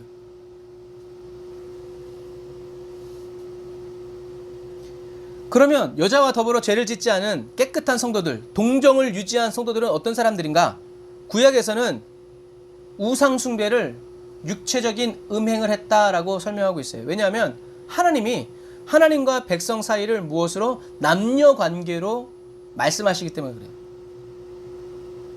구약에서는 이스라엘을 순결한 처녀라고 말하고 있고요. 신약에서는 교회를 그리스도의 정결한 신부로 묘사하고 있다는 얘기죠. 그래서 여자로 더불어 더럽히지 아니하고 정절을 지키는 것은 하나님과 어린 양에 대한 신앙의 정절을 지켜서 우상 숭배하지 않고 배교하지 않은 사람을 이야기하는 거예요. 좀 먹고 살겠다고? 장사 좀 해보겠다고? 죽지 않으려고, 재산 빼앗기지 않으려고, 시집 잘 가고 장가 잘 가고 유명해지기 위해서 어떻게 해요? 우상 숭배하지 않고, 황제가 만든 신상 앞에 절하지 않고, 포도주와 독주를 마시면서 육체적인 이방의 여사제들, 남사제들과 함께 육체적인 성관계를 하지 않는 것을 그러니까 성관계를 의미하는 것이 아니라 이미 영적인 순결을 지키는 사람들을 의미하는 거예요. 그러면 하나님을 어떤 사람은 신상에게는 절하는데 신전의 여사제들과 섹스를 하지 않으면 이 사람은 괜찮은 사람들인가? 이게 아니라는 거예요. 너희들은 그렇게 생각할지 모르지만 이걸 하나 다 똑같아요. 뭐요? 그래서 주님 말씀하시는 거예요. 가늠하지 않았어도 이미 그 생각만으로 가늠한 거라는 얘기죠. 이것처럼 황제 숭배나 무역조합의 우상 숭배와 같은 우상 제도에 참여하지 않고 오직 예수로 사는 사람들이 누구다? 정절을 지킨 사람들을. 타협하지 않고 협상하지 않고 이번 한 번만 눈 딱 감어. 너하고 나만 말 안 하면 누가 알겠니? 이런 말에 넘어가지 않는 사람들이죠. 그래서 이런 사람들 어떤 사람들이에요? 믿음을 지키기 위해서라면, 영적인 순결을 지키기 위해서라면 예수님처럼 십자가에 목숨 내놓는 것을 당연히 여기고 자랑으로 여기고 기쁨으로 여기고 살아가는 사람들을 의미하죠. 어린 양이신 예수님을 본받기 위해서, 이걸 잘 들으세요. 어린 양이신 예수 그리스도를 본받아 살기 위해서는 어떻게 해야 된다? 나도 희생해야 된다라는 것을 믿고 있는 사람. 예수님이 죽었는데 나는 살 수 없어. 예수님 말씀하셨잖아요. 예수님을 위해서 죽는 사람을 살린다고 하셨지, 예수님을 위해서 죽지 않고 사는 사람, 그런 사람은 자기를 위해서 살아가는 사람이라고 얘기하고 있단 말이에요. 그러니까 그 말은 예수님을 닮으려면 어떻게 해요? 죽기까지 가오리다. 최후 승리 믿으며, 이런 사람이 바로 예수님을 닮는 사람이고 예수님을 따라가는 사람이라는 거죠. 여러분, 아까도 제가 찬양하면서 얘기했지만 어린 양이신 예수님을 본받기 위해서는 자신을 희생해야 한다라고 굳게 믿는 사람들, 이런 사람들의 그 심령 속에서 뭐가 나와요? 그리스도인의 야성이 나와요. 죽여, 그래. 네가 죽인다고 내가 예수를 부인하지 않아. 이게 그리스도인의 본성이에요. 어떻게 안 될까요? 아시잖아요. 어린데, 아버지가 장로라니까요. 내가 믿고 싶어서 믿는 게 아니었어요. 이번 한 번만 어떻게 해보겠습니다. 아니를 차라리 죽여라. 그래서 사도 바울은 성도들에게 뱀의 속임과 왜곡된 복음을 피하라고 경고하면서 그들을 정결한 그리스도의 처녀로 하나님께 바치기 위한 자기를 뭐라고 얘기하냐면 중매장이라고 얘기해요. 나는 중매장이야. 좋은 신랑이 있다는 것을 너희들에게 알려주는 건데, 정혼을 했으면 어떻게 해야 돼요? 순결을 지켜야지, 결혼할 때까지. 요셉과 마리아처럼 정혼을 했으면 순결을 지켜야지. 그런데 이 여자가 애를 뱄대. 이런 상황이에요. 사도 바울은, 그리고 저와 여러분들은 이 마지막 시대에 복음을 전해서 그들을 어떻게 해요? 너 신랑이 있어. 몰랐겠지만 너는 이미 예수님과 정혼된 사이야. 그러므로 이 마지막 시대 살아갈 때 어떻게 해요? 정결을 지켜. 죽는다고 하더라도 정결을 지켜. 그러면 너는 저 천국에서 그리스도의 신부로, 정결한 그리스도의 신부로 살아가게 될 거야. 타락한 그리스도인이 아니라. 하지만 그래서 구약에서 주님은 무엇을 얘기하세요? 고멜의 그 노래처럼 어떻게 해요? 사왔더니 또 나가서 바람 펴서 애 낳고, 또 나가서 바람 펴서, 그래도 어떻게 주님은 계속 값을 지불하고 불러내어서 이 옆편대로 나가서 간음을 저질러도 이 선지자는 어떻게 해요? 낳은 그 애들을 가슴으로 끌어안고 키우는 거예요. 이게 누구다? 주님이시라는 거예요. 이게 구약을 통해서 주님이 저와 여러분들에게 말씀해 주시는 거죠. 그래서 사도 바울은 자기가 중매쟁이가 되어서 너에게 신랑이 있다는 것을, 이 기쁜 소식을 알려주고 넌 버림받은 게 아니야 하면서 어떻게 해요? 믿음을 끝까지 지키고 신랑이 올 때까지 등불 밝혀들고 있으라고 낮이나 밤이나 그 수만 킬로를 걸어다니고 막 하면서 어떻게 해요? 너를 가르치고 너를 그리스도께 바치기 원한다고 고린도 후서에 말씀하시는 거예요. 고린도 후서 1장 2절 11장 2절 같이 읽어볼까요? 시작. 내가 하나님의 열심으로 너희를 위하여 열심 내노니 내가 너희를 정결한 처녀로 한 남편인 그리스도께 드리려고 중매함이로다. 이게 복음을 전하는 사도 바울의 심정이었어요. 야, 내가 영광 받으려고 하냐? 우리 한국 속담에도 있잖아요. 결혼 잘하면 어떻게 해요? 술이 석잔이고 못하면 어떻게 해요? 뺨이 석대라고. 아무 영광이 없어요. 애 키운 공 없다고 그런 것처럼. 그렇지만 어떻게 해요? 하나님이 열심히 자기 안에서 불타오르는 거예요. 전하지 않고는 견딜 수 없는 거예요. 이게 사도 바울 자기가 얘기하는 거예요. 그래서 계시록 19장 14절에서는요. 그리스도인들을 그들의 군사적 메시아를 따라가는 자로 묘사해요. 계시록 19장 14절 같이 읽어보겠습니다. 시작.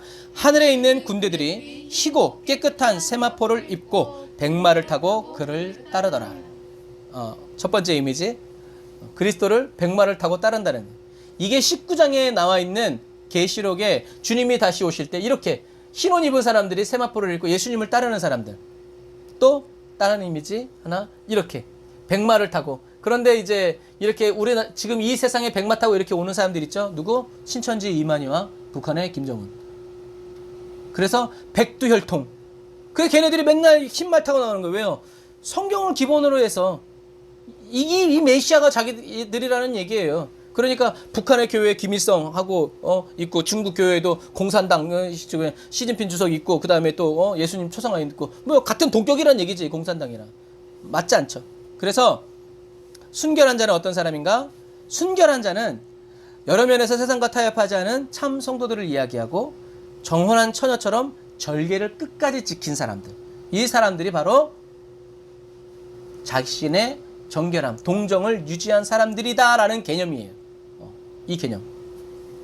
그래서 십자가 군병은 자기를 군사로 부르신 이를 위해서 삶에 얽매임 받지 않죠. 죽으면 죽으리라는 얘기예요. 까짓 거 한 번 죽지 두 번 죽냐 이거죠. 그래서 이렇게 사단의 말이 통하지 않고 씨알도 안 먹히는 십자가 군병이 다 되시기를 주님의 이름으로 축복합니다. 그래서 시온산에서 어린 양과 함께 선 14만 4천 명의 이 비유는요.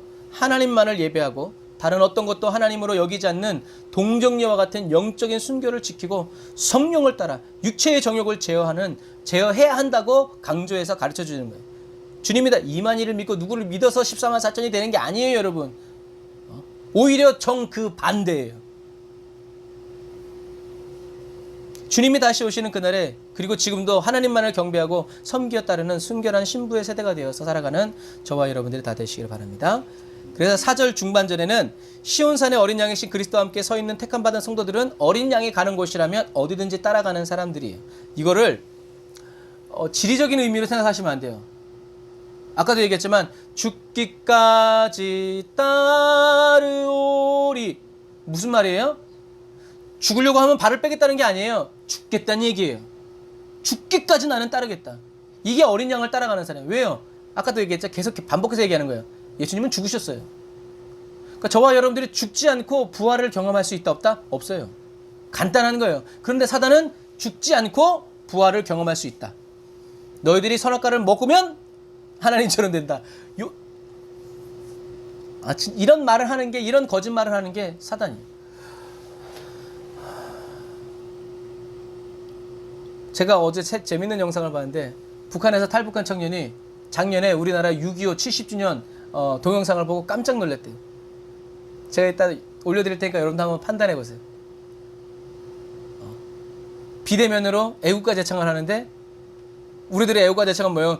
둥따다 이거잖아요. 그런데 새로운 애국가라고 말하면서 새로운 전주가 나왔어요. 그 다음에 그 전주에 이어서 이제 기존의 그 애국가 제창에 나왔는데 그 새로운 전주가 뭐냐면 북한의 애국가였어요. 우린 모르지. 편곡했구나. 그런데 탈북한 사람들은 깜짝 놀라는 거예요. 자기가 탈북한 나라의 애국가 전주가 자유대한민국의 70주년 6.25 행사장에서 울려 퍼지고 있다는. 와, 정말 나라와 민족을 위해서 기도해야 합니다. 이 따라가는 자는 마가복음 8장 34절 무리와 제자들을 불러 이르시되 아무든지 나를 따라오려는 자기를 부인하고 자기 십자가를 지고 쫓을 것이다. 그러니까 여러분, 자기 십자가를 진다는 것은 뭐예요? 죽어야 된다는 거죠. 우리는 그냥 십자가를 무겁다 라고 표현하지만 생각 그렇게 할 수 있지만 예수님이 오늘 이 요한계시록을 통해서 말씀하시니까 예수님이 이미 마가복음 8장 34절에 얘기하실 때 이미 십자가를 지고 가시는 거예요. 그건 뭐예요? 나는 이미 죽었다는 얘기예요. 죽어서 죽은 게 아니라 이미 죽은 거예요. 못 박힌 거예요. 이게 유대인들의 그거라고 그랬어요. 이미 내가 그걸 하기로 결정했으면 어떻게 해요? 그 일을 한 거예요. 그러니까 예수님도 아까 또 얘기했지만 예수님도 간음해야지라고 생각하면 어떻게 해요? 이미 그것을 했다라고 얘기하시는 거니까 그 잣대가 또 좋게 잣대를 댈 때는 그렇게도 되는 겁니다. 그러니까 나 주를 위해 살리라 일평생 변치 않으리 하면 주님이 어떻게 해요? 오케이 이렇게 여겨주신다는 거예요. 그래서 어떻게든지 어린 양이 인도하는 대로 따르는데 그 어린 양이 가는 곳은 결국은 뭐예요? 죽는 길이에요. 이래도 갈래? 가겠습니다. 뭐라면? 주님과 함께라면. 주님이 가시는 길이라면. 그 길이 좁은 길이어도 그 길이 생명길이고 그 길이 영광의 길인 것을 내가 어떻게 해요? 믿기 때문에. 그래서 다윗은 얘기하죠. 여호와는 나의 목자시니 내게 부족함이 없으리로다. 다윗의 평안함은 어디로부터 와요? 푸른 초장과 쉴만한 물가에서 오는 게 아니에요. 어디로부터 와요? 목자에게로부터 오는 거예요. 양의 평안은 목자에게서 오는 거지. 목자가 가자고 오는데 여기가 조사오니 하고 있다가는 어떻게 해요? 그날 밤 제사. 그는 그날 밤 죽는 거예요. 풀 더 뜯어먹다가 죽는 거예요. 왜? 목자가 없어서. 어린 양이 이 그리스도인인 저와 여러분들의 평안은 어디로부터 와요? 그리스도로부터 와야 돼요. 그러니까 주님의 임재가 여기 있다. 주님이 함께 하시고 주님의 뜻이라면 우리는 죽는 것도 나의 죽음도 유익함이라 라고 외치는 사람들이 바로 그런 사람들이에요. 어떤 사람들? 예수를 따르는 사람들. 어떻게? 자기 십자가를 지고 어떻게? 자기를 부인하고 주님의 기쁨을 위해서라면 나는 죽어도 좋다는 것이 주님이 나를 쓰고 계시다는 주님이 나를 부르시고 택하셨다는 것이 너무나 좋아서 자기의 생명을 내어 던지는 사람들. 이런 사람들이 누구다? 그 사람들이 예수를 따르는 사람들이라는. 또 다른 말로 표현하냐면 그 사람들이 누구다? 예수를 닮기 원하는 사람. 우리는 예수님을 닮기 원한다고 하면서 무엇만 닮기 원해요? 능력, 기적. 그런데 예수님을 닮은 사람들은 어떻게 했어요? 다 순교. 기적이 일어나지 않아서 순교. 능력이 나타나지 않아서 순교. 그런데 어떻게 해요? 하나님이 그들을 통해서 로마를 뒤집어 버렸죠. 그것뿐만이 아니라 그들의 영혼은 하늘나라에서 일찍 죽임을 당해서 하늘나라 간 거예요. 그러니까 어떤 의미에서 사도 요한처럼 100년을 살면서 막 그런 것보다는 아마 제가 생각했을 때는 자기 형 야고보를 부러워했을 거예요. 왜? 초대교회 초기에 야고보는 죽임당해서 천국 갔거든요. 자기는 그 야고보보다 어떻게 해요? 몇십 년을 더 살면서 이렇게 표현하면 좀 뭐하지만 고생이란 고생은 정말 많이 했어요. 왜? 그들이 말했거든요. 내가 주님의 잔을 마시겠습니다. 그래 너희가 마시려니와 그 잔은 내가 주는 게 아니라 하나님이 주시는 것이다. 하나님은 그래서 야고보와 요한 이 두 형제를 한 사람은 어떻게 해요? 제일 먼저 죽이고 한 사람은 맨 마지막에 남겨서 어떻게 해요? 하나님의 약속을 지키셨어요. 여러분 저와 여러분들은 따라가야 돼요. 누구를? 상황과 현실을 따라가면 안 돼요. 목자를 따라가야 돼요. 그래서 사망의 음침한 골짜기 같은 현실지라도 목자가 내 앞에 있다면 괜찮은 거예요. 오케이. 아무런 두려움이 없어요. 왜? 나의 평안은 그리스도에게로부터 오는 것이지 상황과 형편으로부터 오는 게 아니라는 얘기예요. 세상으로 더럽혀지지 않은 성도들은요, 세상으로 더럽혀지지 않은 성도들의 삶은 죽임을 당하신 어린 양처럼 자기의 목숨을 하나님께로 제사로 드리죠. 그리스도의 고난을 겸하여 받음을 기뻐하죠. 주님은 이런 즐거움을 아는 그리스도인들과 함께 해주셨고 만나주셨고 그들을 찾아와 주셨어요. 마지막 시대를 살아가는 저와 여러분들은 환경으로부터 오는 평안함을 사모하지 말고요. 목자로부터 오는 평안, 목자와의 관계 속에서 흘러나오는 사랑으로 인하여 살아가는 저와 여러분들이 다 되시기를 주님의 이름으로 축복합니다. 그 옛날에 우리 찬양이 다 그런 거예요. 세상 사람 날 부러워 아니하여도 그런 찬양. 부럽지 않다라는 거죠. 왜? 주님이 나와 함께 계시니. 초과 상관도 나는 만족한다라는 거예요. 왜? 주님 나와 함께 계시니까. 근데 요즘에 초과 상관도 나는 만족하네 부르는 찬양하는 교회가 있나요? 아니죠. 아파트 34평, 48평 막 이렇게 사야 만족함이 있죠. 참 물들면 안 돼. 다섯 번째, 시온산의 어린 양이신 그리스도와 함께 서 있는 택함 받은 성도들은요, 하나님과 어린 양에게 바쳐진 첫 열매였어요. 계속 얘가 얘기하고 있죠. 처음 익은 열매라는 것은 그러니까 처음 태어난 사람, 처음 태어난 짐승, 처음 익은 곡식. 오늘의 절기상으로는 맥주 감사주일이에요. 이건 뭐예요? 첫 추수, 처음 보리를 이제 추수해서 이제 밀을 추수해서 하나님께 감사합니다. 그래서 성경의 레위기에 보면 추수된 그것을 하나님께 드리기 전에는 아무도 추수할 수 없고 아무도 먹을 수 없어요. 그리고 그 밑에 뭐냐면 하나님께 드리지 않았는데 추수하고 먹는 그 사람들은 어떻게 해요? 끊어질 것이다. 그러니까 그 사람들이 어떻게 했겠어요? 새벽 아마 해 뜨자마자 아마 가지고 와서 주님께 첫 예배를, 왜? 하나님께 드려야 내가 추수를 하고 있을 수 있고 이걸 내가 먹을 수 있으니까 그렇게 새벽 예배를 드리는 거예요. 하나님께 그래서 그 사람들은 드리지 않으면 죽으니까, 하지만 오늘날은 어떻게 해요? 하나님께 드리는 그 기쁨 때문에 주님께 달려오는 거죠. 그래서 주님은 새벽 미명에 부활하시는 거예요. 첫 열매로. 그래서 성경에서 처음 익은 열매는 퍼스트가 아니라 하나님께 드려지는 성물, 내 것이다 라는, 내 것, 내 소유. 그래서 자, 첫 열매, 성물, 첫 수확물은 바로 누구 거다? 하나님의 것이다. 그러면 둘째는 하나님의 것이 아닙니까? 그게 아니라는 거예요. 그래서 신약 시대는 어떻게 해요? 첫째도 둘째도 셋째도 넷째도 가난해도 부유해도 잘났어도 못생겼어도 많이 배웠어도 무식해도 다 뭐다? 내 것이라는 거예요. 이게 뭐예요? 은혜라는 거예요. 이게 은혜. 옛날에는 첫째만 쓰임받았는데, 옛날에는 잘난 사람만 쓰임받았는데 지금은 어떻게 해요?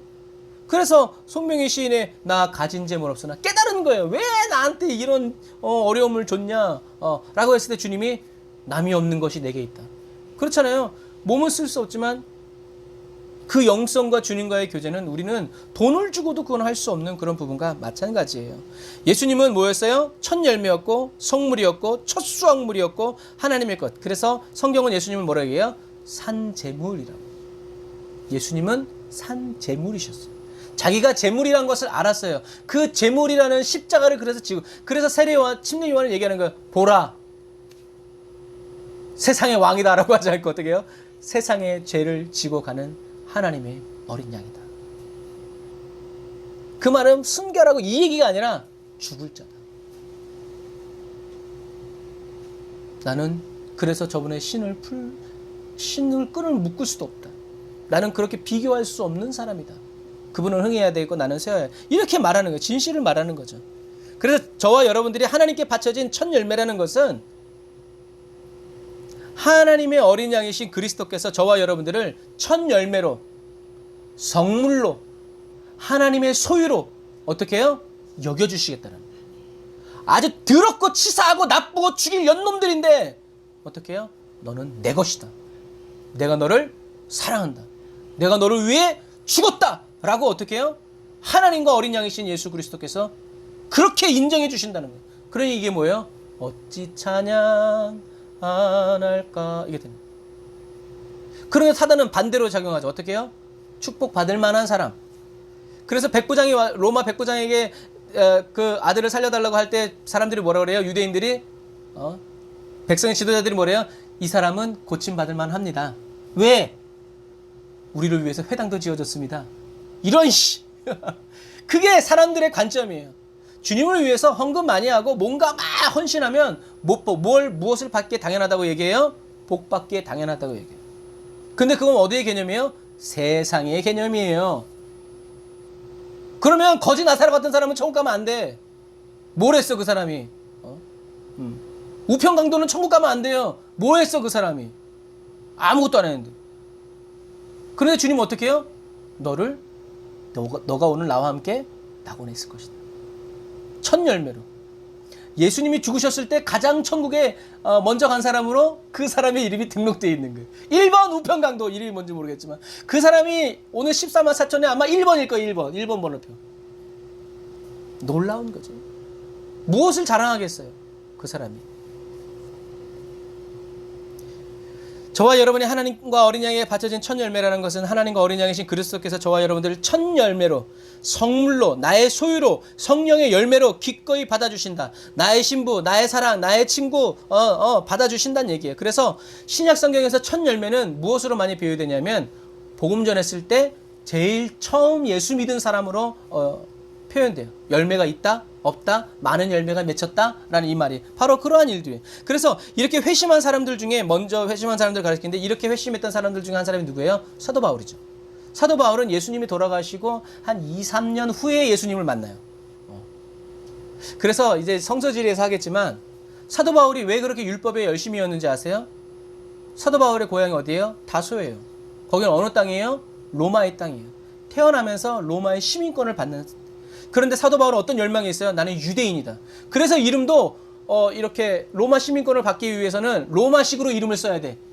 그래서 사도 바울이 사도 바울의 아빠가 사도 바울의 출생을 이렇게 증명하기 위해서 동사무소 가서 사도 바울의 이름을 썼는데 그게 바로 폴이었어요. 바울이었어요. 그런데 사울은 그 이름을 쓰지 않아요. 왜요? 나는 유대인이고요. 나는 히브리인 중에 히브리인이요. 베냐민 집하고 나는 난지 8일 만에 됐고 나는 아브라함의 자손이다. 이게 너무나 강했어. 나는 유대인으로 나는 내가 다소에서 태어났지만 어디 가서 살 거야?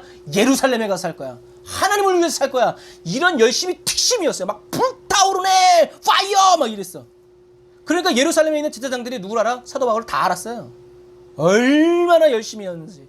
그런데 다메섹으로 가다가 누굴 만났어? 주님을 만났어. 자기는 흠이 없는, 성경에 분명히 기록하고 있어. 사도 바울은 어떤 사람? 율법으로는 흠이 없는 사람. 그 율법으로 흠이 없는 그 자신감이 사람을 죽여도 꺼리낄 것이 하나 없는 완벽한 생활 통제력을 가지고 있던 사람이 누구였냐면 사도 바울이었단 말이에요. 그런데 그런 사람이 흠이 없는 줄 알았었는데 주님을 만나고 보니까 왜 날 핍박하냐? 딱 한마디.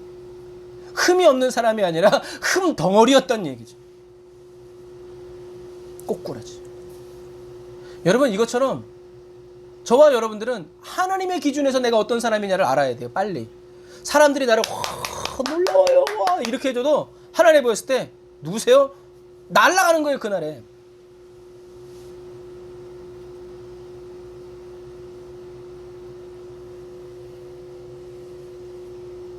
그래서 회심한 바울은 얘기하죠. 나는 내가 사는 것이 아니다. 나 이제 죽었어. 내 안에 계신 그리스도께서 사시는 것이다. 그 말은 뭐예요? 그리스도께서 내 안에 사시도록 어떻게 해요? 죄를 짓지 않고 자기를 유익하게 했던 것을 배설물로 여기면서 사람들이 아무리 박수쳐도 나는 아무냐, 난 죄인 중에 괴수라고, 난 아무것도 아니라고 어떻게 해요? 그리스도께서 내 안에 사시기 위해서, 그리스도께서 내 안에서 살아가시기 위해서 어떻게 해요? 기도하는 거예요. 핍박을 받아도 감사하는 거예요. 굶주리고 막 이렇게 해도 주님 감사합니다. 나 예전에 죽었어야 할 놈인데 주님 오늘도 해주시 감사합니다. 이렇게 첫 열매로 바쳐지기 원하고 또 첫 열매로 주님께 드리기 위해서 중매하기 위해서 눈물과 땀을 흘리고 피를 흘리면서 살아가는 사도 바울을 하나님은 기뻐하셨죠. 그리고 함께 해주셨어요. 사도 바울은 자신이 그리스도의 소유임을 잊지 않고 살았어요. 써주심에 감사했죠.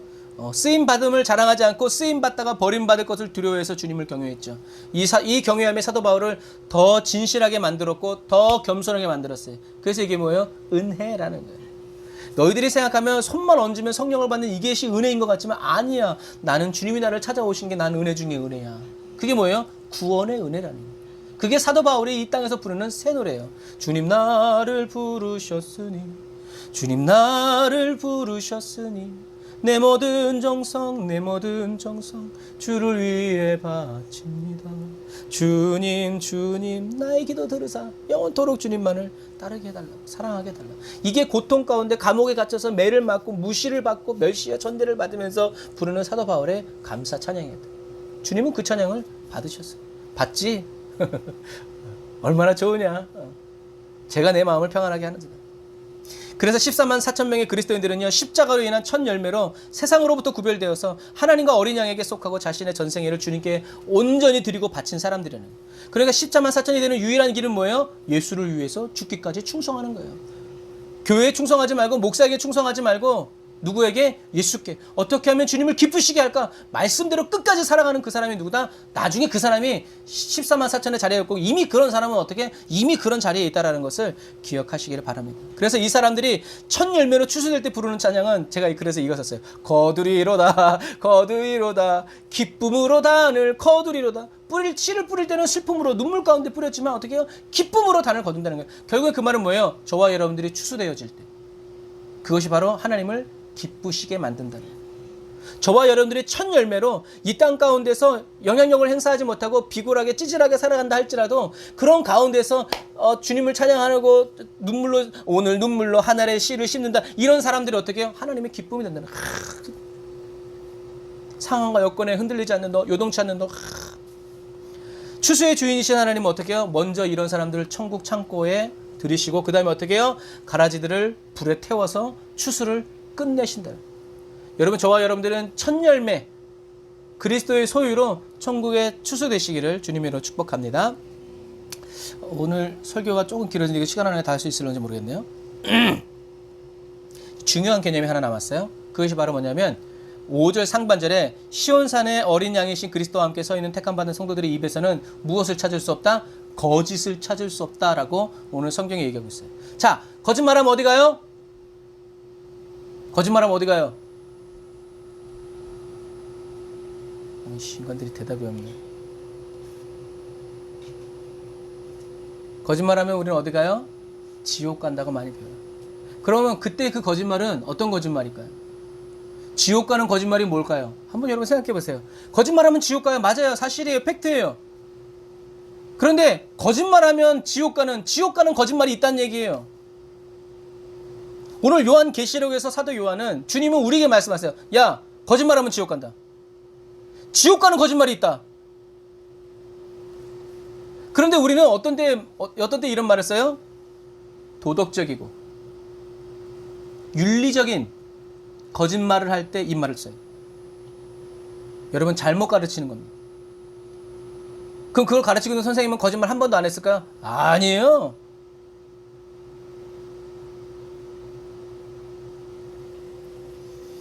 이단들은요, 요한계시록을 율법적으로 가르칩니다. 그래서 사람들을 얼검해요. 거짓말하면 지옥 가요? 거짓말하지 마세요. 어제 뭐 했어요? 돈 얼마 있어요? 거짓말하면 지옥 가요?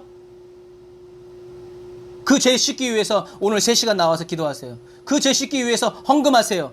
그 죄 씻으려면 하루에 10명씩 전도하세요. 밥도 먹을 시간 없어요. 뭐예요? 율법적으로 가르치는 거예요. 그렇게 사람을 얼검해요. 머리카락 같은 죄가 하나라도 있으면 지옥 갈 수 없대요. 성경에 어디 그렇게 써 있어요? 아니에요, 여러분. 오늘 말씀을 잘 들으세요. 저와 여러분들이 흔히 거짓말하면 지옥 가라고 말할 때 그 거짓말은 윤리적이고 도덕적인 거짓말을 의미할 때가 많아요. 그런데 오늘 본문이 말하는 거짓말은요, 윤리적이고 도덕적인 거짓말을 말하는 게 아니에요. 시온산의 어린 양이신 그리스도와 함께 서 있는 택함받은 성도들의 입에서 거짓을 찾을 수 없다는 말은요, 그들이 거짓을 말하지 않고 뭘 말했다는 얘기예요? 진실을 말했다는 얘기예요. 그러면 지옥 가는 거짓말이 있고 천국 가는 진실이 있다는 얘기예요. 똑같은 말. 지옥 가는 말이 있고 천국 가는 말이 있다. 그럼 그게 뭐냐? 그들이 말한 진실은 뭘까요? 나는 어린 양의 피로 구원함을 얻었다. 띠 진실. 나는 아무 공로가 없고 오직 예수의 피만 나의 공로다. 나의 의다. 띠 진실. 예수님만이 나의 구원자시고 구세주다. 예수님 때문에 나는 예수님을 그리스도로 믿어 천국 간다. 이게 뭐예요? 초대교회 성도들이 끝까지 번복하지 않은 이 말하고 죽은 말이 바로 이 말이에요.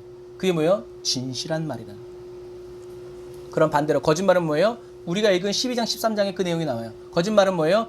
666표가 있어야 먹고 살 수 있다. 죽었다가 칼에 찔려 죽었다가 살아난 첫 번째 짐승이 뭐다? 하나님이다. 두 번째 짐승이 어린 양이다. 그를 경배해라. 이게 뭐예요? 거짓말. 이 거짓 선지자들이 말하는 말이 바로 오늘 성경에 말하는 거짓말이에요. 예수님 당시에도 바리새인과 종교 지도자들은 보이지 않는다고 본다고 했고 예수님은 그리스도가 아닌 누구라고 얘기했어요? 바알세불, 귀신. 이게 뭐예요? 거짓말. 이사야 53장 9절에 메시아의 성품에 대해서 얘기하죠. 그의 입에 거짓이 없으며. 이 말씀이 부각되는 게 뭐예요? 도살장으로 끌려가는 어린 양이라는 얘기예요. 무슨 말이에요? 변명하지 않는다는 얘기예요. 난 아니에요. 난 그런 말 한 적 없어요. 라고 말하지 않으셨다는 얘기예요. 오히려 예수님이, 그래서 여러분 성경을 잘 보시면 예수님은 침묵하세요. 심판받을 때. 그런데 예수님이 침묵하시지 않는 딱 한마디가 있는데 뭐냐면 네가 하나님의 아들이냐라는 말에는 꼭 주님이 내가 그다 라고 분명히 얘기하세요. 그게 뭐예요? 진실을 얘기하는 거예요. 예수님은 그때 밑닥지 않았어요. 아닌가 보네. 제가 아무 말 안 하잖아 라는 말을 하도록 예수님은 내버려 두지 않으셨어요. 네가 하나님의 아들 그리스도냐? 내가 그다. 여러분들 성경을 다시 한번 보세요. 막 말을 하면서 막 가슴이 너무 뭉클해서.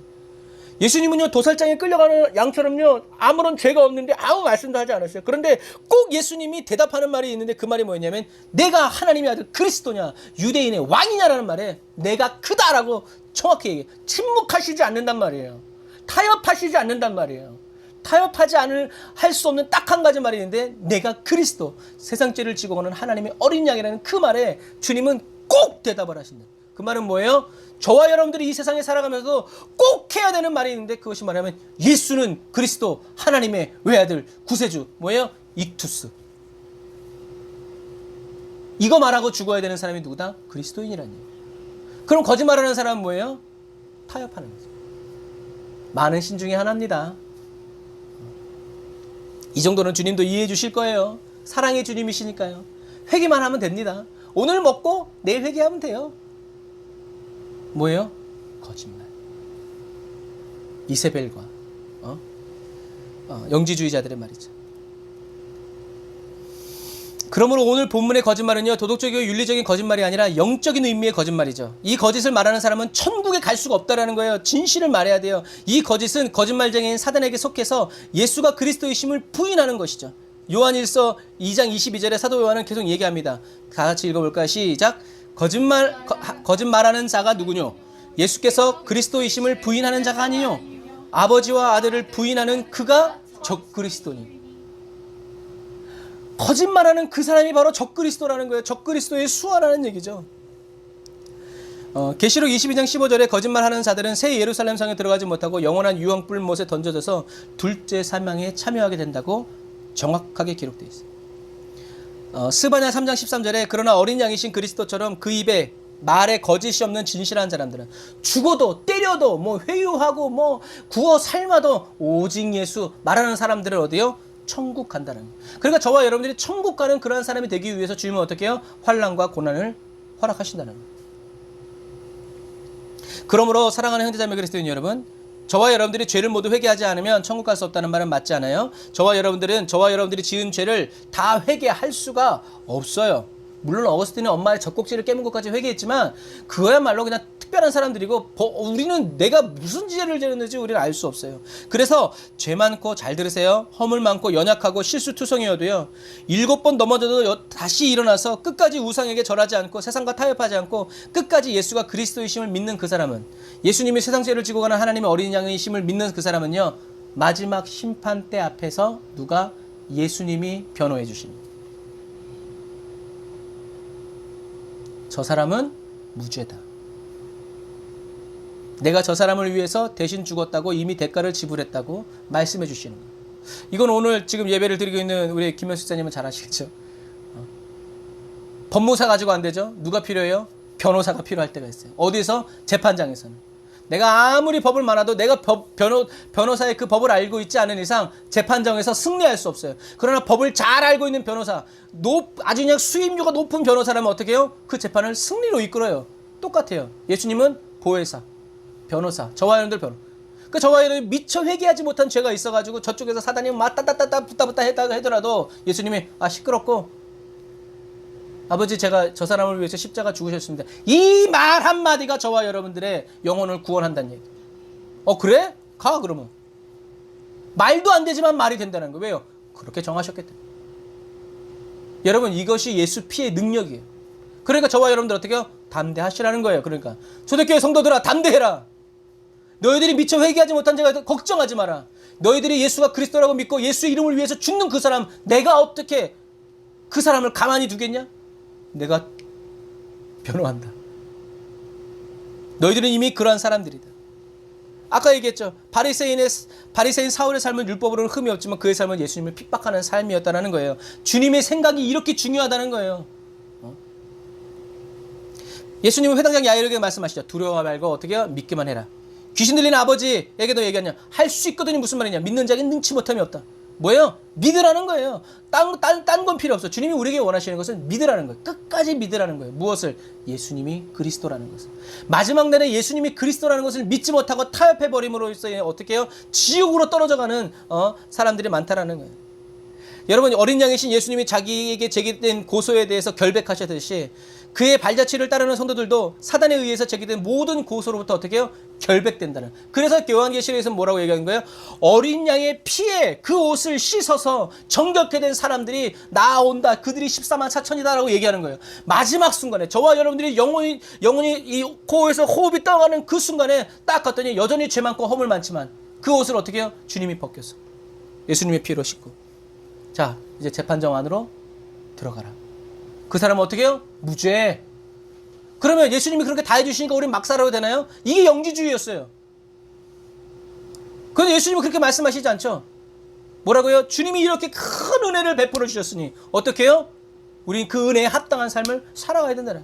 내가 좀 어렵고 힘들고 피눈물 눈물 나도 슬퍼하고 하지 말고 큰 사랑 베풀어 주신 주님을 예수 그리스도를 믿고 오늘도 믿음으로 싸워 이기고 주님을 의지하고 그래서 기도할 수밖에 없고 성경을 읽을 수밖에 없고 사람이 듣든지 아니 듣든지 때를 얻든지 못든지 복음을 전할 수밖에 없다라는 거예요. 계시록 7장과 14장의 이 14만 4천 명은 바로 이렇게 어린 양의 피로 마지막 순간에 씻김을 받은 그 사람들이라는 거예요. 물론 이 세상에 살아가면서도 그래서 계속 피로 씻김을 받죠. 하지만 저 천국에 갔을 때 저와 여러분들이 그 재판장 앞에 들어갔을 때 마지막으로 한 번 더 영원히 속죄함을 입으면서 우리는 하나님의 예수님의 백보자 앞에 나간다는 거죠. 그래서 일곱 번째 시온산의 어린 양이신 그리스도와 함께 서 있는 택함받은 성도들은 흠이 없는 사람들이다 라고 얘기하는 거예요. 내 기준으로 흠이 없는 사람이 아니라 주님이 보셨을 때 흠이 없는데 왜 흠이 없어졌냐? 어린 양의 피로 씻김 받았기 때문에. 그래서 도덕과 윤리적으로 흠이 없어야 천국 간다는 말은 거짓말. 이게 사실이라면 예수님은 이 땅에 오셔야 될 이유가 필요가 없죠. 아까 말한 것처럼 십자가 우편 강도가 천국 가면 안 돼요. 그냥 그냥 지옥 가야 돼요 그냥. 죄가 없어도 천국 가는 것이 아니라 죄가 아무리 많아도 예수님이 내 죄를 대속하시기 위해서 십자가를 지셨다는 것을 믿음으로 천국 간다. 이걸 제일 먼저 믿은 사람이 누구였어요? 십자가의 우편 강도였다는 얘기죠. 여러분 그래서 저와 여러분들은 흠이 없는 그리스도인 되려고 애쓰지 말고요. 이런 흠 많은 나를 사랑하여 주시는 예수님을 믿는 그리스도인이 돼야 돼요. 주님께 사랑받으려고 신앙생활하는 사람과 주님을 사랑해서 신앙생활하는 사람은요. 그 삶의 결이 달라요. 사단은 자꾸만 저와 여러분들을 의롭게 만들려고 애를 씁니다. 예수님의 공로가 아니라 나의 의와 나의 공로로 천국을 가려고 만들어요. 왜? 이게 더 쉬우니까. 축복받고 은혜받고 능력받기에 합당한 사람이 되게 만들죠. 그러나 이것은 착각이고 오해예요. 자신의 영광을 구하는 사람은요. 천국에 갈 수 없음을 이미 주님은 비유로 말씀해주고 계시죠. 인간의 공로는 아무 소용이 없어요. 예수님께서 십자가 지심으로 부활의 첫 열매가 되어주심으로 저와 여러분들이 의롭게 살아갈 수 있다는 것을 기억해야 합니다. 그래서 이 말을 뒤집어 보면 저와 여러분들이 아무리 죄 많고 약해도 예수님을 그리스도로 믿으면 영원 구원을 얻는다는 얘기죠. 그래서 사도 바울은 나는 죄인 중에 괴수다라고 말하는 거예요. 나는 아직도 죄인 중에 괴수다. 나는 내가 예수님께 한 일을 나는 잊을 수가 없다. 그런데 나의 나 된 것은 주님의 은혜다. 라고 고백하는 거죠. 성령님이 저와 여러분들을 가르쳐 주시고 보여주시는 모든 죄와 죄악된 삶의 습관들을 다 그래서 얘기하는 거예요. 위험한 기도가 뭐라고요? 주님 제 마음을 감찰하여 주세요. 주님이 죄라고 여기시는 것이 무엇인지 저에게 말씀해 주세요. 이게 정말 위험한 기도라는 거예요. 그런데 주님이 야, 너 지금 이렇게 사업 잘 되는 거 나 기뻐하지 않아. 사업 내려놔. 그럼 사업을 내려놔야 돼. 그러니까 위험한 기도라는 거예요. 너 지금 어렵고 힘들지? 너 이 길 계속 가야 돼. 너의 삶은 나눠지지 않을 거야. 너는 더 핍박받고 더 어려움을 당할 거야. 사람들이 너를 무시할 거야. 너를 계속 멸시할 거야. 그래 너는 이 길을 가야 돼. 라고 주님이 말씀하실 수 있기 때문에 그래요. 그러니까 이건 위험한 기도예요. 그런데 어떻게 해요? 그래도 그 길을 가기 위해서 그 기도하는 사람이 누구다? 어린 양을 따르는 사람들이라네. 그런 사람이 마지막 때 어떻게 해요? 어린 양의 피로 씻김받는 사람들이 순결한 자기의 정절을 지키는 사람들이다 라는 얘기죠. 그래서 저와 여러분들이 성령님이 가르쳐주시고 보여주시는 모든 죄와 죄악된 삶의 습관들을요 다 배설물처럼 여기고 더 정결해지고 더 깨끗해지고 더 연단되어지는 이 과정이 바로 우리가 살아가는 성화의 과정이죠. 항상 기뻐하고 쉬지 말고 기도하고 범사에 감사하며 복음을 전하는 삶을 살아가야 됩니다. 왜요? 주님이 이미 걸어가셨고 지금도 걷고 계신 그 길을 저와 여러분들이 따라가야 되기 때문에 그래요. 그래서 따라간다라는 것은 하나 된다. 주님을 닮는다라는 것을 꼭 기억하세요. 그래서 마지막 시대를 살아가는 저와 여러분들은 이렇게 지상에서 살아가는 동안 죄악으로부터 저와 여러분들을 지켜서 더러움에 물들지 않고 순결을 간직한 자들로 살아가고자 할 때 어떻게 하나님이 지켜주신다. 합력하여 선을 이루. 마지막 시대를 살아가는 저와 여러분들은 연단된 성품의 그리스도인이 되어야 합니다. 예수님처럼 생각하고 믿고 바라고 구하고 전하여 살아가는 순결한 그리스도인이 되어야 합니다. 이것을 깨달은 그리스도인이 새 노래로 노래하죠. 우리 이 찬양하면서 끝나겠네요. 이것을 깨달은 그리스도인은 이 땅에 살아가면서 새 노래로 노래합니다. 그것이 바로 저한테 주신 감동이 이 찬양이었어요. 이 찬양 부르면서 여러분 예물 올려드리고 기도로 예배를 마치도록 하겠습니다.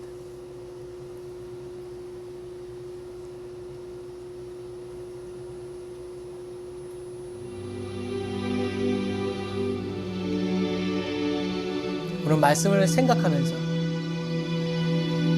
이 찬양에 다 들어가 있는 찬양.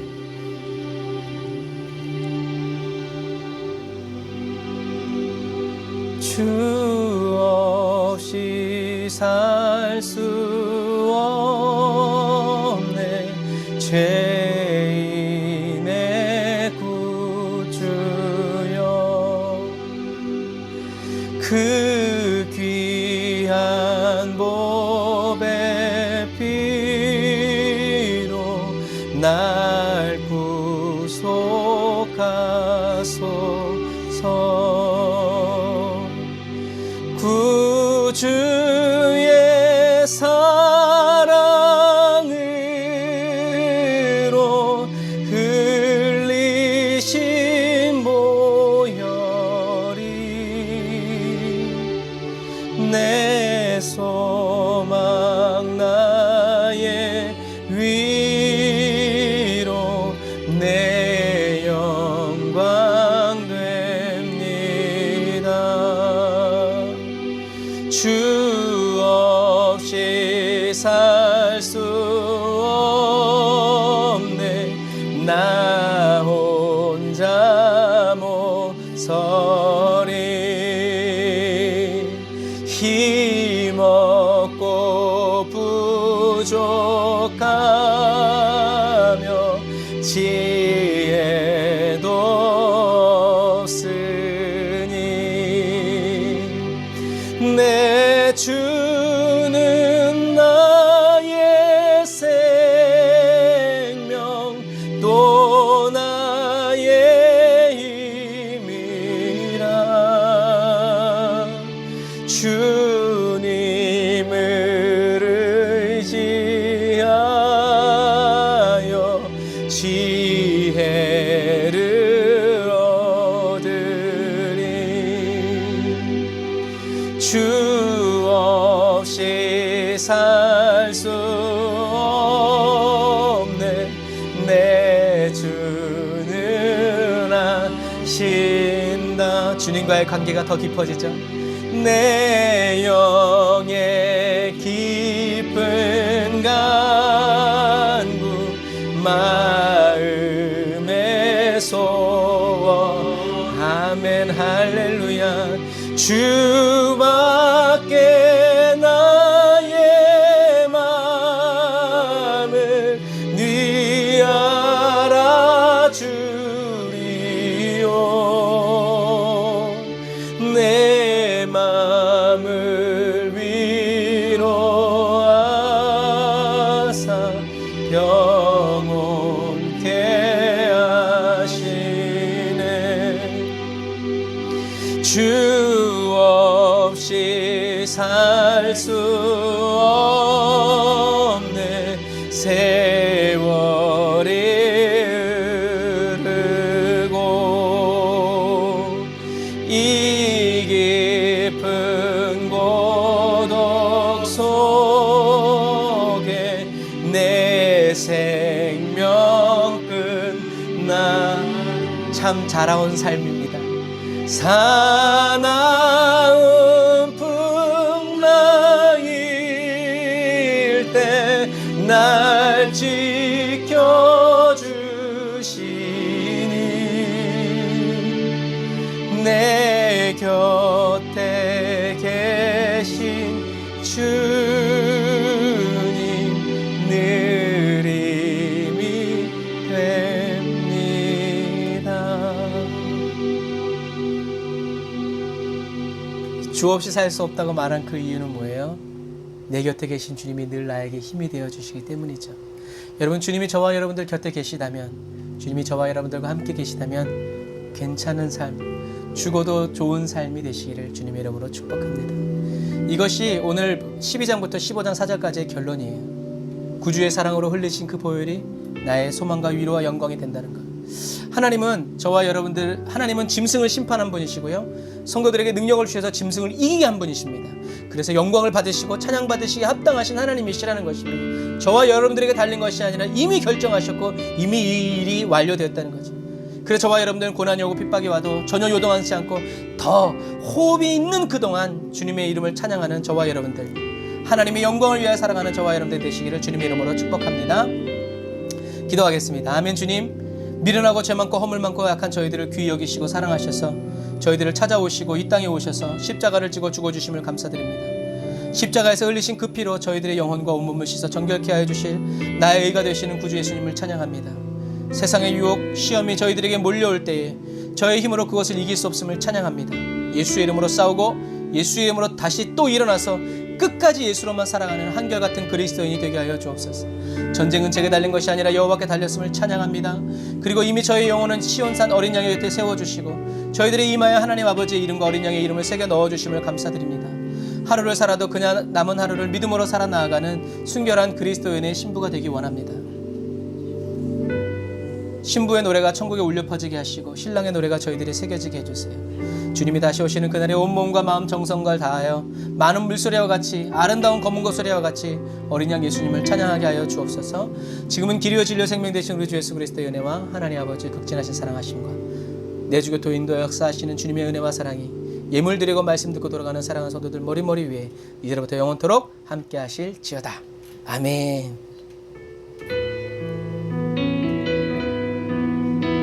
우리 하나님께 영광의 박수 올리겠습니다. 여러분 말씀을 계속 돌려보면서 주님께 영광